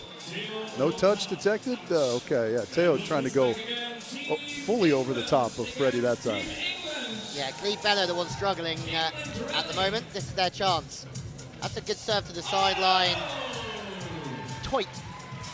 And this is their chance. This is massive. What they might do here, I don't know which team were the last ones to make 5. If they made 3 or 4, that's an audacious 2-ball from a fair distance off the net from Nico Cleve, but he's athletic enough to do it. Jump set this time, good cover. Typical Bello fashion, they can cover. Yeah, it was a really good cover because it was a great late move from Harrison, but Do you think they're so good at covering that if one's putting a plate in a shelf, that the other one's like covers behind them? Just ready to spring in the action? Yeah. I mean, I'm probably the only one that struggles getting up to that height, but... You think Papa Bello was just throwing stuff around in the house when they were youngsters, just to make sure they were always ready? Javi, put the lasagna in the fridge. Joaquin, cover him. And it stuck. Yeah, it's such an important skill. If you remember Came Shaw back when he played with Ben Saxton for Canada, I thought those guys were the most elite covering team I'd ever seen. They just frustrate people. Yeah. And that's the Bellows, I think, as well. You can't get in front of them. They hang around and take their chance. Kamer's still flying out there. Yeah, he is. They had a pretty good showing at the World Champs as well. Lost their first game and still came through to a 5th place finish. They lost to a young Australian team that served the absolute leather off the ball. What a dig there. Oh, that was a good fake from Calvin. He had me convinced there for a second. Who's got the better lid out there? Top 3 best haircuts. Calvin make it? Oh, I mean, Calvin's the top. Yeah, Calvin's got it. Oh, Teo. I mean, I think you might hurt Issa's feelings if you give the Crystal Palace Lid Award to. Yeah, but I don't disagree with you. Well, I mean, it becomes a preference thing, right? I mean, Issa certainly has his own unique style. Yeah. I mean, I went to get my hair cut yesterday because I'll be honest, I've been wearing a hat. I'm still wearing a hat.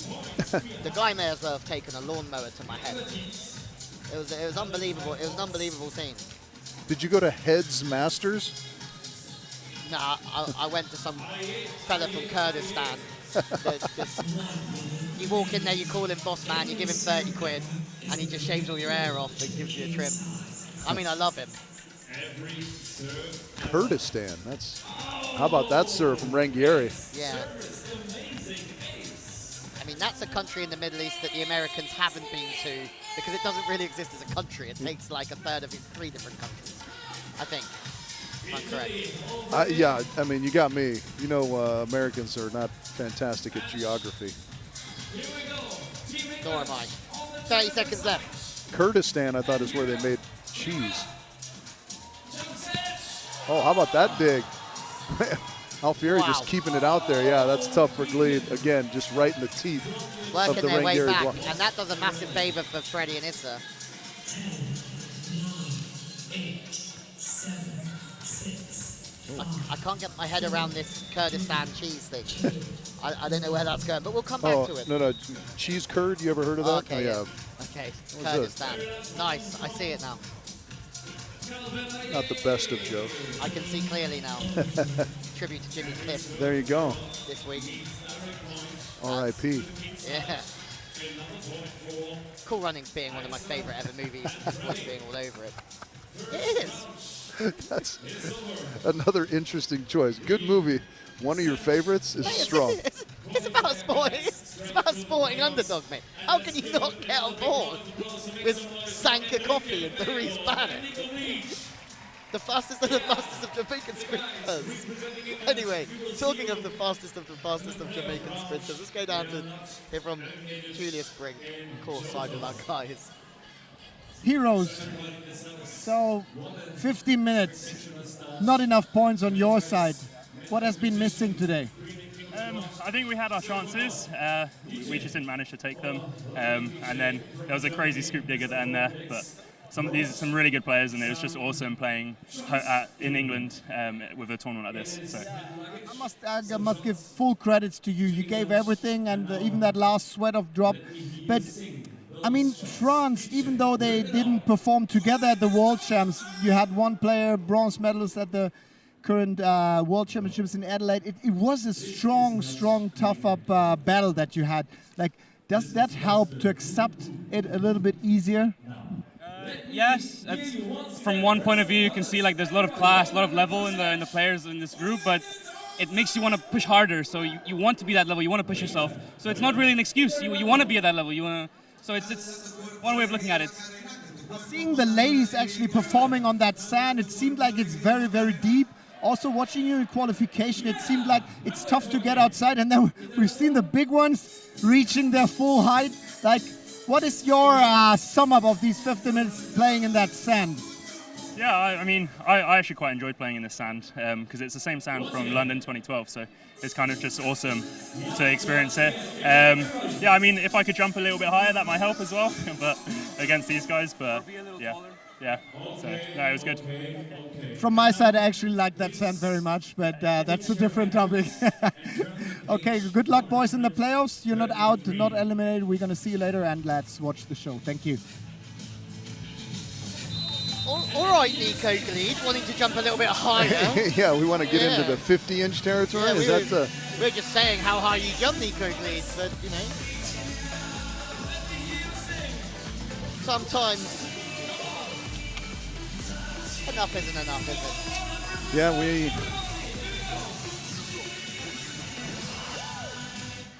Man, I love watching sport in England, but this song. Yeah, it has infiltrated all sports and essentially brought the level down. There again, round 2 starts how round 1 did, with Calvin annihilating a ball on the line. Is Calvin I doing November, or is that just his usual? That is his usual. That is his usual. Yeah, he's got that inherent D'Artagnan in him. He's not from far away, actually. He's from Dunkirk, which is northern France. So I know that off the top of my head. Oh, nice play there from Freddie. Quick ball to the pin. Yes, sir. No. Cal's from Dunkirk? Yeah. Only 175 kilometers away. You'd be there if you left now. As long as you drove through the Eurotunnel, you'd be there in 3 hours. That's insane that there's a tunnel that connects your countries. Yes, mate, we have tunnels, trains, and... Well, we have tunnels, but not that go under the ocean. I don't think. Yeah. Oh, a nice little scoop there from Calvin, right on cue. Another one, Teo. Not yet. Wyatt, pay it off, kid. Oh, it's a little bit wide. I felt the set was a little bit wide. It drew him into the shot. Heavy legs. It's possible. That one's going to go wide from Cody. I think Teo Rota is taking up a lot of space. Indeed, yeah. He is menacing at the net, without a doubt. That serve, though, that's what we saw so much of in the women's opening round. Those floaters that just drop out. The Big Dipper. The Big Dipper.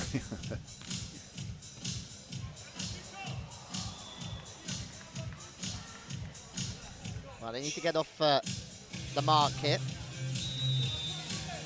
I'm sure that a lot of people coming tomorrow would love to see both British sides in the semi-finals.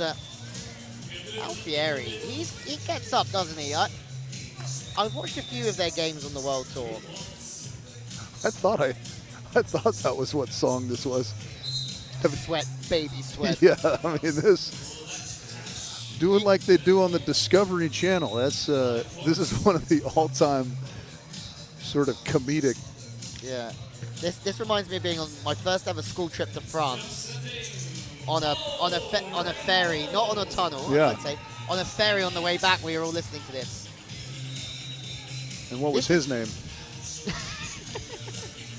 But Would that one just miss the end line?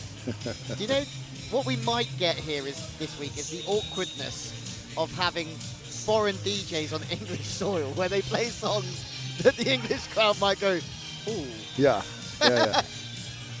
Yeah, like that. Yeah, because their sort of standards with language and stuff are different. Yeah, I mean, not in the beach volleyball community.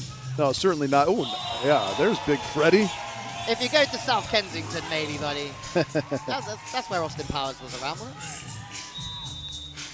Is that the posh bit of town? One of. One of, yeah. Great set, Freddie. Good touch there from Harrison in the backcourt. Oh, Caldwell getting it this time. Cody's just real patient there, I think, isn't he? Like, takes his zone, says, if you're going to drop your height, I'll be there.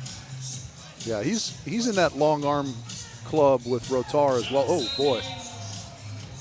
Yeah, Rotar into the net, saves Caldwell there a little bit. And Cody, a two-time national champion in college as an outside hitter, so he... Funny story about Cody was that he played in India in my first season commentating there. And he played really well, but he just played for a team where the owner is just absolutely the most unpredictable fella you ever meet in your life. So I'd be interested to hear about that. Huh. Yeah, great guy, but unpredictable. Freddie again. You got Freddie on your fantasy team. He's paying off. Nice little reach outside to the line there.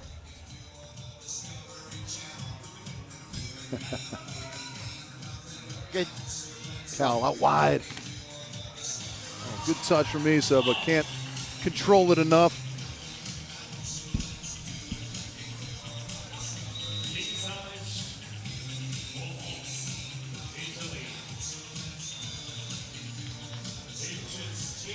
Still. Have you ever heard of the Streets, Richard? The Streets? Yeah, music. No. Mike Skinner, no? Unbelievable journey, original pirate material. But they played just outside of this arena. I'm going to introduce you to them. You like them. I mean, it's no me and you going on electric bikes in Rotterdam listening to Cyndi Lauper, but it's not far off. Oh, that's close, yeah. Nice play from Freddie to keep that alive. Oh, boy. Oh, Calvin! You athletic beast, buddy! Yeah. The gymnastics was more impressive than the volleyball there, Calvin Aye. Yeah, this is interesting finishes. That's a tremendous get. And then to do that. Yeah, buddy. Yeah, that's worth the admission fee alone. Oh, go on, get your hands on that first one. Dirty. Oh, that's long. Yeah, that's gone many a mile. Alfieri, where were you going? Alfieri, I think he was a setter indoors, you know, so he's no stranger to dishing the sauce. Dishing the sauce, yeah. Italians, lots of good sauces. Yeah. That one wide too, I think, yeah. Well spotted by Issa, who was in hot pursuit.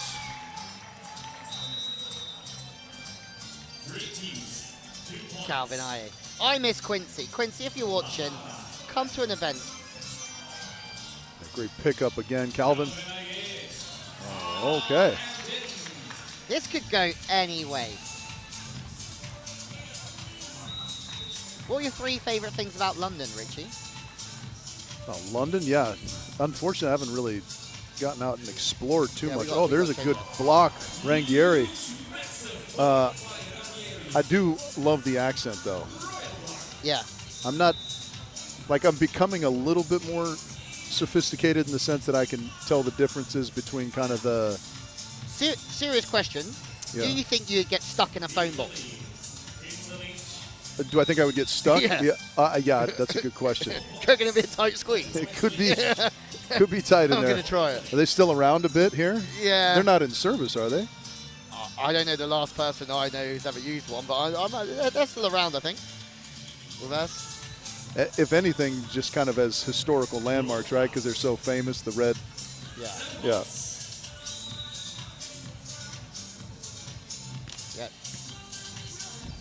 Yeah, No. Can you talk with a London accent? No. My ability to do accents is right on par with your ability to do sound effects. Yeah. I can basically do. You sound like you're from London. You sound like you're from London. That's about it. Abby! I was walking over here today, and this mom has her little daughter with her, and she goes, "Watch out, darling." There it is. Good enough. Well, just do Austin Powers. You got that in the back. Yeah, baby. Yeah. See, close enough. That's the thing. There's so many different. You could travel an hour from here and you'll get a completely different accent. You could go an hour sort of south. You get the Bristolian accent, mate. Yeah. Oh, we need to get you to the. Anyone from Bristol, big up yourself in the words of Ali G. But that's yeah. The Bristolian accent is my favourite. Have you ever heard it? Well, I imagine I've heard it, but I probably don't know it as such. I'm going to educate you later. Okay. Yeah. Well, we've been rattling on. Look at what we got going here. Rangeri and Alfieri just dominating this second round and making the battle for fourth place kind of interesting. I feel like he shows that with the upper body, Ranieri, but it's very tough to beat him because he does go late and slides it in there. Well, yeah, I mean, he's, like I said, so physical. He can kind of get up and hang and, like you mentioned, contort his body. And careful. That was the word I was looking for, contort. Oh, look at this. No! Dish it, Alex. Yeah. Oh! Oh, he missed it. Oh. He missed it. The cheek of it. It was such a good idea. Well, that's going to find the corner, yeah. As soon as that ball got past Wyatt, you just knew it was falling in there. Yeah, they need some points. Ayaya and Rota are on the struggle bus. Yeah, that's going to be an interesting one, especially for our pick of them to win. I'm such a closet. I'm not a closet Madonna fan anymore, am I? You're more of a cupboard. Nah. You don't need a whole closet, right? Favorite Madonna song? Or top three? Material Girl's got to be in there. Okay, all right. Like a Prayer's got to be in there. Like a Prayer, okay. You like that kind of ramped up version of it? Give me 1 second. I'll tell you, one of mine is Get Into the Groove. Oh, what a tune. Yeah. Okay, yeah. I mean. I like do you know the song Take a Bow? No. By her? It's kind of a slower jam. Yeah. Yeah, I like that one a lot as well. I mean, there's also, like, I know you're a big fan of us, Madonna, and you'll be watching, so sorry. So sorry about calling you out on that. Yeah, and when you were married to Guy Ritchie and you pretended you had a British accent, that was awesome. You can be my lucky star, too. Oh, that's a great one. Absolute tune. Also reminds me of Snatch. Yeah. Yeah. Vinnie Jones. See. Anyway. Oh, I love this tune. That's when he zips his tie up in there. Yeah. Okay.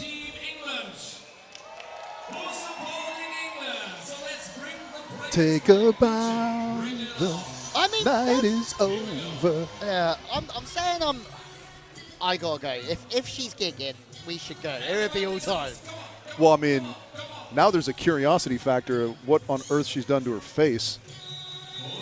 It's like she said the same about me, to be fair.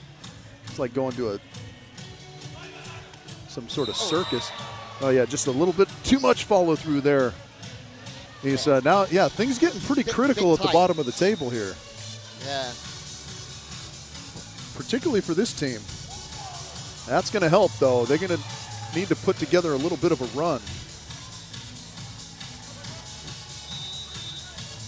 Yeah, feel free to message us your favorite Madonna songs because I'll tell you what, that music album around 2000, I think it was, has so many good songs on it. I mean, like, let's be fair. Don't Cry for Me Argentina can just get out of here. Get out of here. Oh, I'll tell you the third one. So I go Get Into the Groove, Take a Bow. Justify My Love. Wow. Okay. See, I'm more like Lucky Star. Okay. Yeah. You're old school. with them. I'm really like old school. Yeah, get into the grooves and old school one.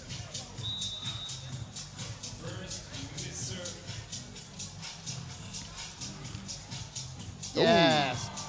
Straight down the middle. Yeah, they got themselves out of the basement, but still not clear. I mean, 2, 3, and 4. It's really anybody's guess who's going to end up at the bottom of the table here in this one. That duo, that was a little bit of an anomaly for them in this round. Ranieri Alfieri have pulled away like the European Ryder Cup team, Richie. Yeah, that was disappointing, especially since I had Banger. I had a dime on that, on the Americans. I had Europe all day, baby. Yeah, well, Yeah. you should have laid that with me because I Do I owe you was money? given +1, probably, Yeah. but I'm sure I owe you. I'm sure I owe you money from somewhere. yeah, we just like to keep it there. Oh, Ooh, barely. Good eye. that is the benefit. Oh. Maybe the beneficiary. They've all said it's out. The Italian boys. Yeah, the theatrics come out in full force with Alex, especially when he's got a 9-point lead. Oh, Freddie just going OT. Italian boys just never know when to give in, though, do they? True. Stay away from those Italian boys. My advice to my goddaughter. That's a solid advice, probably. Great advice. I should write a book on it. Freddie. Great dig from Alfieri. Yeah, there's Rangieri. Let's see if we get the celebration here. Jump, bump, cuddy. Jump, reverse, bump, cuddy. Yeah, that was very well done by Rangieri. I really like this. He's so quick to the ball. Then he'll have a look in the air. Well, we'll have a good look at it here. I like it when they're not wearing sunglasses because you get a real good look at their eyes. Oh, look at that little spin in there. That is fantastic. I love that little spinny bump set from Alfieri. I mean, they're an entertaining watch, aren't they? Yeah, certainly when things are rolling their way, as is the case with any team Ready? that Rangieri is involved in. There's going to be some spectacular, particularly when things are going in their favor. Bang it, Issa! And Ranieri for years has been, for me, one of the better blockers in the world. He knows when to pull. He's in good positions all the time. Very hard to beat. That was the blocking that won him that rally. Nothing really to do with the spiking. He earned that chance to put it away. Yeah, because that was terrible rhythm, quite frankly, on that put away. But he's just got such good control and feel. Yeah, look at that touch. 16. Yeah, he's extremely dangerous when things are going well for him and he's putting his full array of skills on display. Oh, Teo. Into the net, apparently, on that block. He was up in time for the quick set. 15 seconds. And that's going to fall also. Just everything going Italy's way here. Again, are they going to be able to duplicate it in the next round? And they've really done a favor for everyone except Caldwell and Harrison. So we're going to end up in our playoff by nature of only getting 2 points in that second round. 3 favorite things about London, Richie. Yeah, I'm going to go accent. I like, it's kind of a terrible answer, but I like the history of these places. You know, I come from a country that's relatively young and doesn't have a tremendous amount of, like, particularly the architectural history. And so, you know, a lot of the landmarks here. I like coming here to remind everyone that we emancipated ourselves from you guys just a couple hundred years ago. Fair. That's the main thing I gave thanks for yesterday on Thanksgiving. Whilst you're here, Julius is ready for us. We give thanks to Julius and for Julius.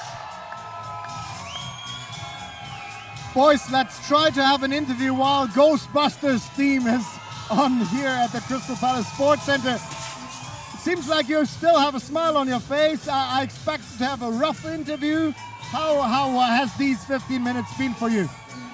It's been a lot of fun. This is my first time at one of these events, and like the atmosphere is just really cool with the music, and the fans are really into it. So even though we didn't make it out of that round, it's just having a lot of fun. So talking about a newbie, like what is your teammate? How can you soak up all that information? What has been your expectations about Queen and King of the Court? I wasn't sure what to expect about it. It's a different format than I've ever played. Seems like there's some strategy about when to really serve really tough and be okay with the miss, and when to really not to. So kind of learning that and hoping to figure it out more by tomorrow, I think. Okay, so you actually spend 30 minutes on that court. You as a more experienced player, who is going to win that spot to the final in the next 15? I got my money on the Frenchies right here. My guy, yeah, they're taking it home. To be honest, we all did in our pre-show as well. So let's press our thumbs. And yeah, I could also imagine the dark horses from the UK might do it. Let's watch. Thanks, boys. Good luck in the playoffs. Thank you.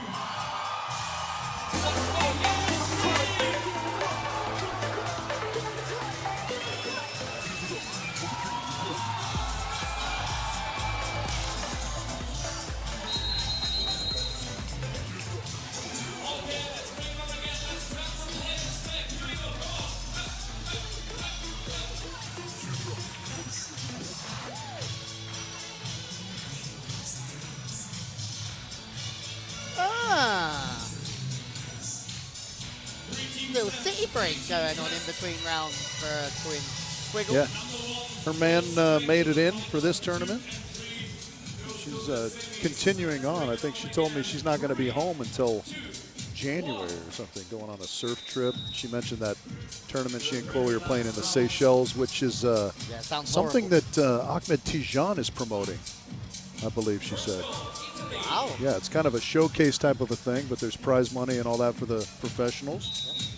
Like we saw in Dubai, there was something else happening. Yeah, that was a loose interpretation of the term professional, I think. Oh, really? But, well, based on if you're running it concurrently with the World Championships. That's rich coming from this commentary box. Yeah, well, it takes one to know one kind of thing.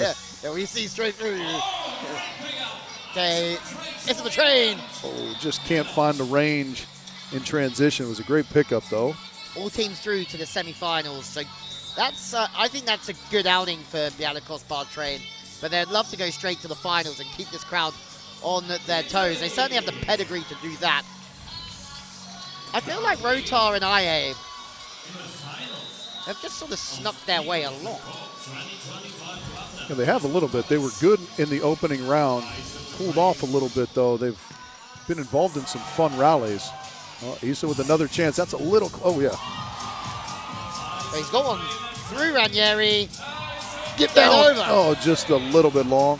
The crowd are absolutely loving this from Issa and Freddie. Yeah, I mean, they play an exciting brand of volleyball. Issa's real scrappy in the back court, of course. But, I mean, nobody's sort of more relaxed, I don't feel like, than Alex Rangieri. I love those little covers. You've got the bent arms, just kind of controls it down low. Out of the way there. That's 2 in a row.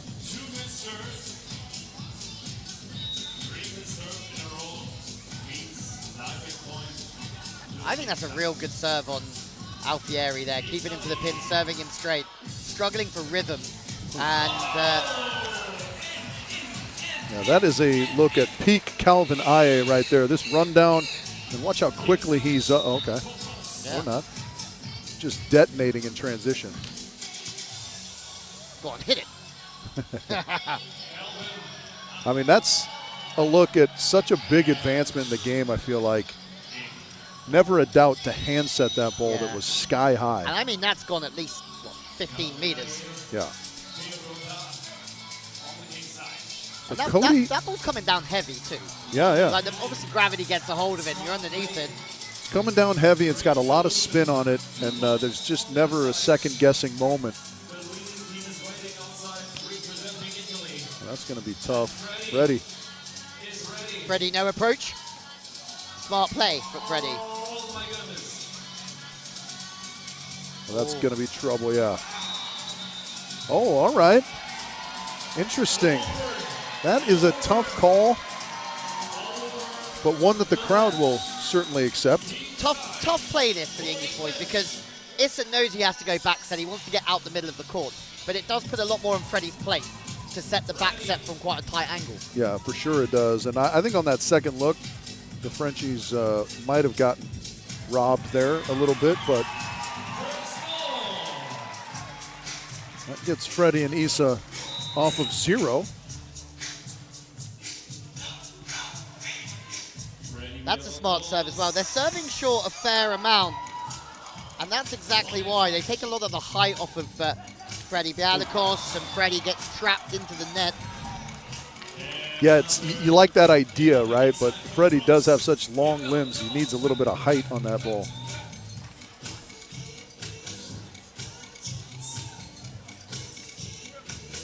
Do you remember the 1 pound fish guy? Ever seen him? No. 1 pound fish. You can take this up. I'm just thinking I want to take you to a market, you know? All right, geezer, pound for a pound. Like, I feel like you'd love that. Yeah. I feel like that would be a bit of you while you're here. I think you're massively overestimating how much free time we have here. Sadly, it's a quick hitter for us.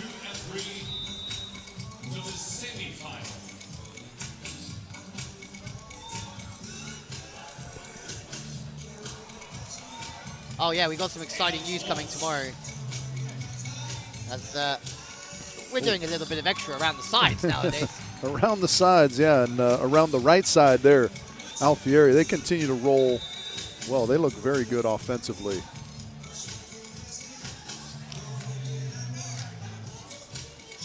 To the right. Yeah. Yeah. That's what I wish we saw out of Alex at all times. Even, you know, he runs that quick tempo, but he can just get up and hammer. Yeah, but moving the ball as well, like moving the ball on the reverse, I might not do it from here. Yeah, that's nicely done. Do you feel, I'm going to ask this, you might come back to it, that after the next Olympics or after LA, this could be your team? Yeah. 21, 24 years of age, could be your team. Yeah, I would certainly think so. I mean, Calvin is on a good team with Remy Bassareau right now, yeah. And obviously Arnaud and Theo are a great team, just getting that bronze medal in the World Champs. So France, again, in good position. How happy were you to see our guy, the Rat Dog, take the ball? Oh. I'm going to be honest. That was one for the good guys. Yeah, absolutely. I mean, he's been out there grinding. You know, my first really introduction to him was so funny. He played with Big Q, IA, and when I was with Jake and Taylor. Are you going to say Rome? In Rome. Mate, that was my first introduction to him too. Yeah. I was doing that. So we played them. They were having a good tournament. We played them, got the better of them that day, and it was, I think, Friday night, perhaps. Maybe it was a Saturday, late Saturday match or something. And he shakes hands with everybody, and he goes, "Joke's on you. I get to go to the player party now." At World Tour Finals. Yeah, yeah, just a great, oh boy. Oh! Nobody likes getting one of those in the face. Oh yeah, that was just very quick too, very powerful. Off the hand of Calvin and off the arms of Rangieri. Into the face, unfortunately, of Theo. Yeah, Arnaud, absolutely one of the good guys in beach volleyball. Yeah, super happy to see him go to the Olympic Games last year in Paris at home. Oh, that's well tracked. Yeah, little payback there immediately, Mr. Rotar.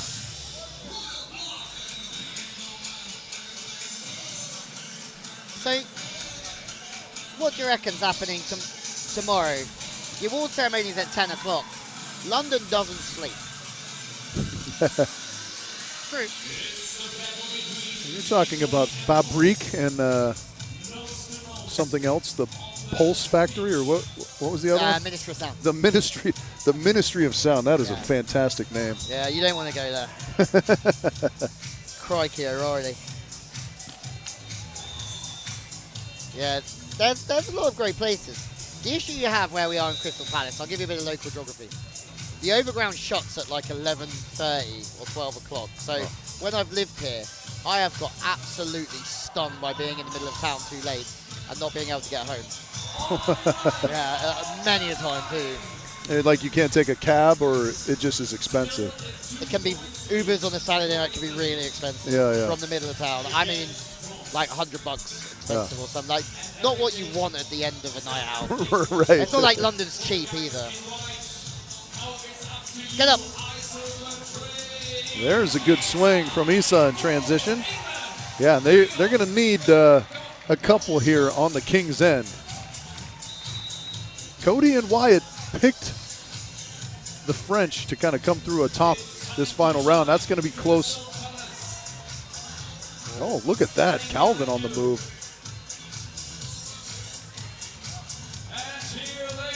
Quick tempo. That is, yeah, excellent work. Good strong knuckle to the back line.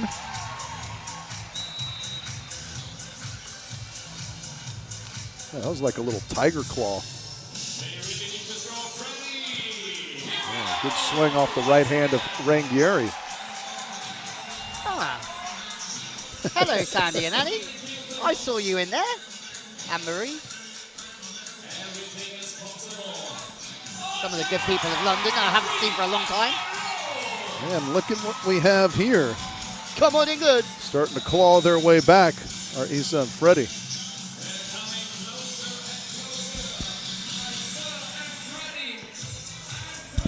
There's a tough chance here. That goes out the back. It's a good, valiant effort, but difficult spot from which to swing.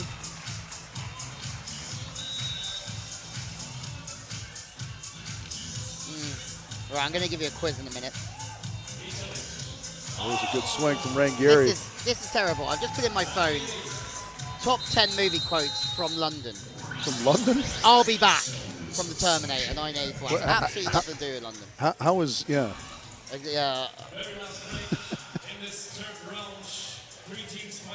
Celsius Essential Energy Break.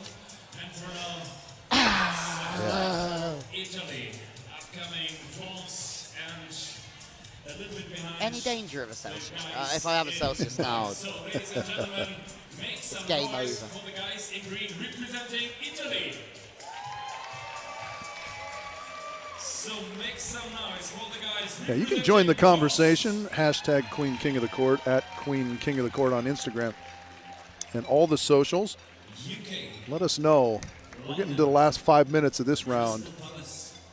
The Americans picked the French to come out atop. Everyone's pretty tightly bunched here as we get to the final 5 minutes, and you can get your tickets for the Utrecht Ultimate Mashup already. Oh, mate, pie and mash. Got pie and mash while you're here. No. What is pie and mash? Pie and mash. Pie is a dessert where I come from, though. Or like a pot pie, is that what you're No, you're getting it all wrong, buddy. Get your tickets now for Utrecht. Right, pie, steak and kidney pie.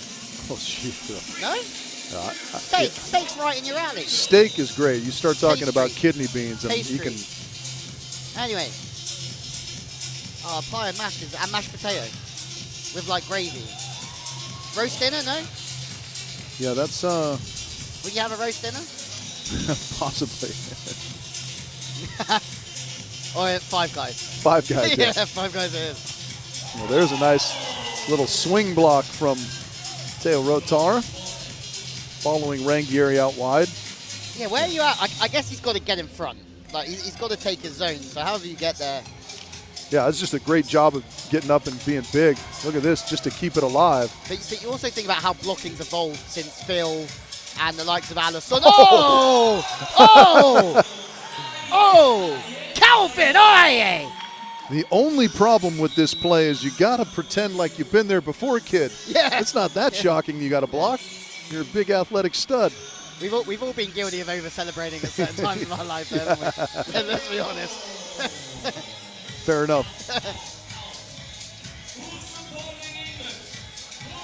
When was the last time you over-celebrated something? It's a good question. It's a good question. You try and eradicate those moments from your memory, probably. Yeah. I made a hole in 3 because I went OP on the first. Oh. That was a weird one. Really? That's some kind of par, though. Yeah, it's a great par. Yeah, that's and it's disappointing to have to write 3 after holing out, right? Yeah, the only hole in 1 I've gotten was embarrassing, and as such, I didn't even like minimally celebrate it, much less over celebrate it. You like topped it and it went in. I just bladed a 9-iron and it went kind of, the green was kind of on a bowl, and it went up the side of the hill and rolled sideways and ended up in the hole. Nice. Yeah. No pictures on that scorecard. No. That's a swing. That is an excellent swing from Rangieri, and I do have the flag. Do you? Like they make a poster out of it. How does that rank alongside your Olympic gold medal? To be honest, I don't even know where it is. Either one of them. Yeah, you do strike me as the guy that if I came around and went, let's have a look at your Olympic gold medal, you'd be like, yeah, I don't know.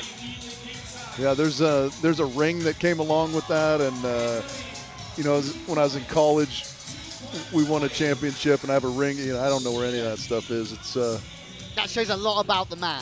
Well, I mean, the college thing was pushing towards 3 decades ago. So I mean, how long are you really gonna hold on to that? I'm wearing the shirt though. Got to represent. This is it. For all the marbles. There you go. There it is. Yeah, that's not surprising the way they played in round 2. They kept it going in round 3, and they make their way straight to the final and then have, gender fluid celebration. Yeah. They're happy, and that's all we care about here. As Ranieri, Alfieri see their way through to the final. And they've come here with the aim of doing the bare minimum and succeeding, and they've taken one big step towards doing that. Well done to the other 2 teams, Freddie and Issa. They are going through to the semi-finals tomorrow, as are the French boys, Kevin Aye and Theo Rotar. That's our first men's round. Have a little butchers at the next. We got Smith Weber. We got Martazar coming out. We got Peter Cantor. We got Robin Sova. We've got some big boys out here later on. Yeah, absolutely, and more for the local fans to cheer for, the Bello brothers as well.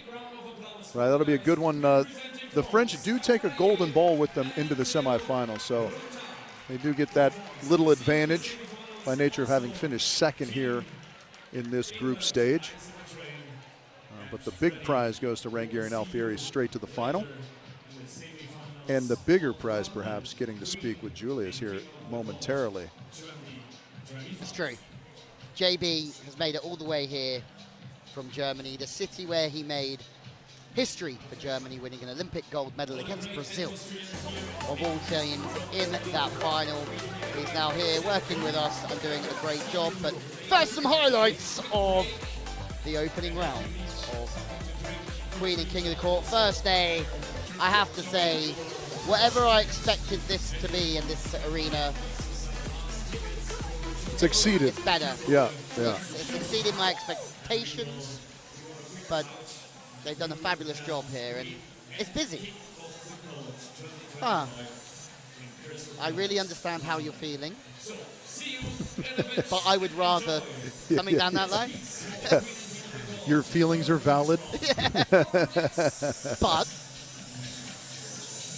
you know what will help us is if we take a psilocybin trip with one another, and that's more likely the direction that conversation goes. Might be in fabric. Yeah. I can taste the lights.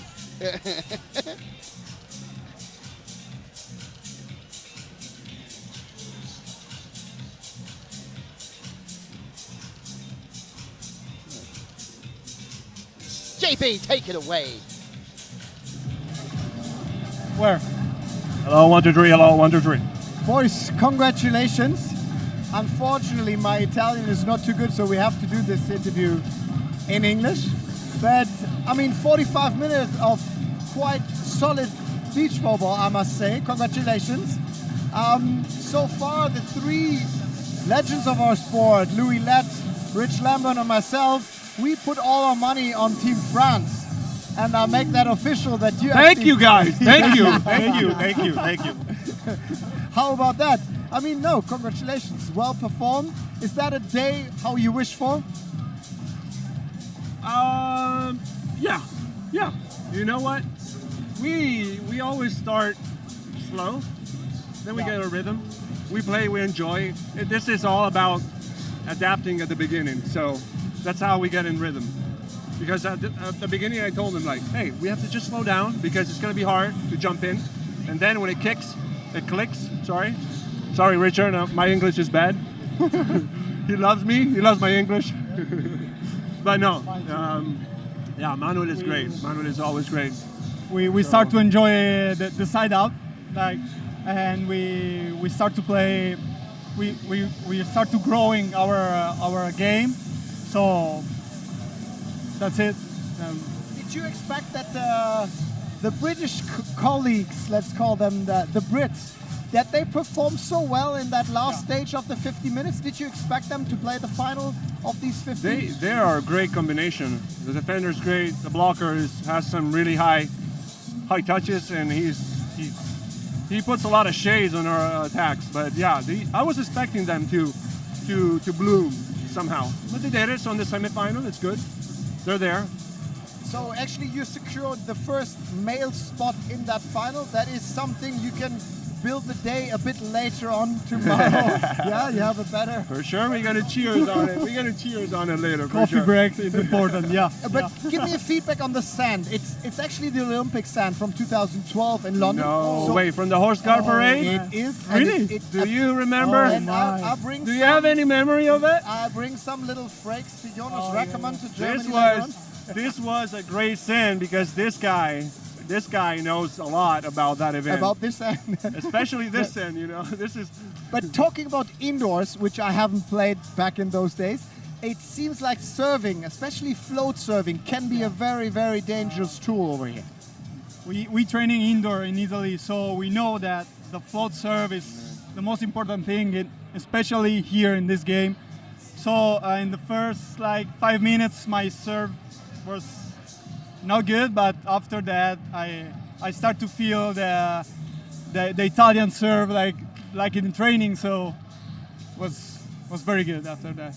So maybe we find time to talk again tomorrow, but let us know how the future weeks, how Christmas, New Year's, and what the plan for the next season looks like for you as a team. Before that, so, How friendly is that? Wow, I love it. That looks great. Is that ours? No, it's not. That's the gold ball for Team France. Okay. Then we didn't get one, I believe, right? Yeah, actually you don't need it because they can use it in the semi-final. You're in the final. Yeah. No, but let's talk about the next Love weeks, it. how you actually prep for the next season. Actually, we're going directly from here. We're going to Itapema, which is the last elite of the season, so it's going to be our last event this year. Yeah. But then some vacation, I believe. Some vacation, some Christmas some at rest, home. our bodies need some rest, you know, as it was a long season. And I don't know, I know there's a Seychelles event, which is not bad. It sounds great, you know, to play beach volleyball in Seychelles. I was already asking Team USA if they can pick me with them because Oh, man. Seychelles, I've never played on the Seychelles. I think if they want, if King of the Beach won, I'll go to Helsinki too. So we're waiting for. And you heard about our Stockholm event, which we just announced today, 29th, with 2 Swedish teams which are leading the show now. It's too cold. It's too cold for us.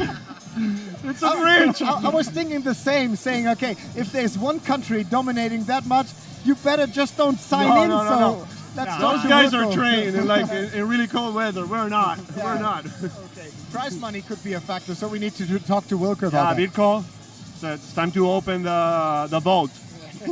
Yeah. And then. Okay, boys, thanks for that performance. It was outstanding, and I'm quite happy to see you again in the final tomorrow.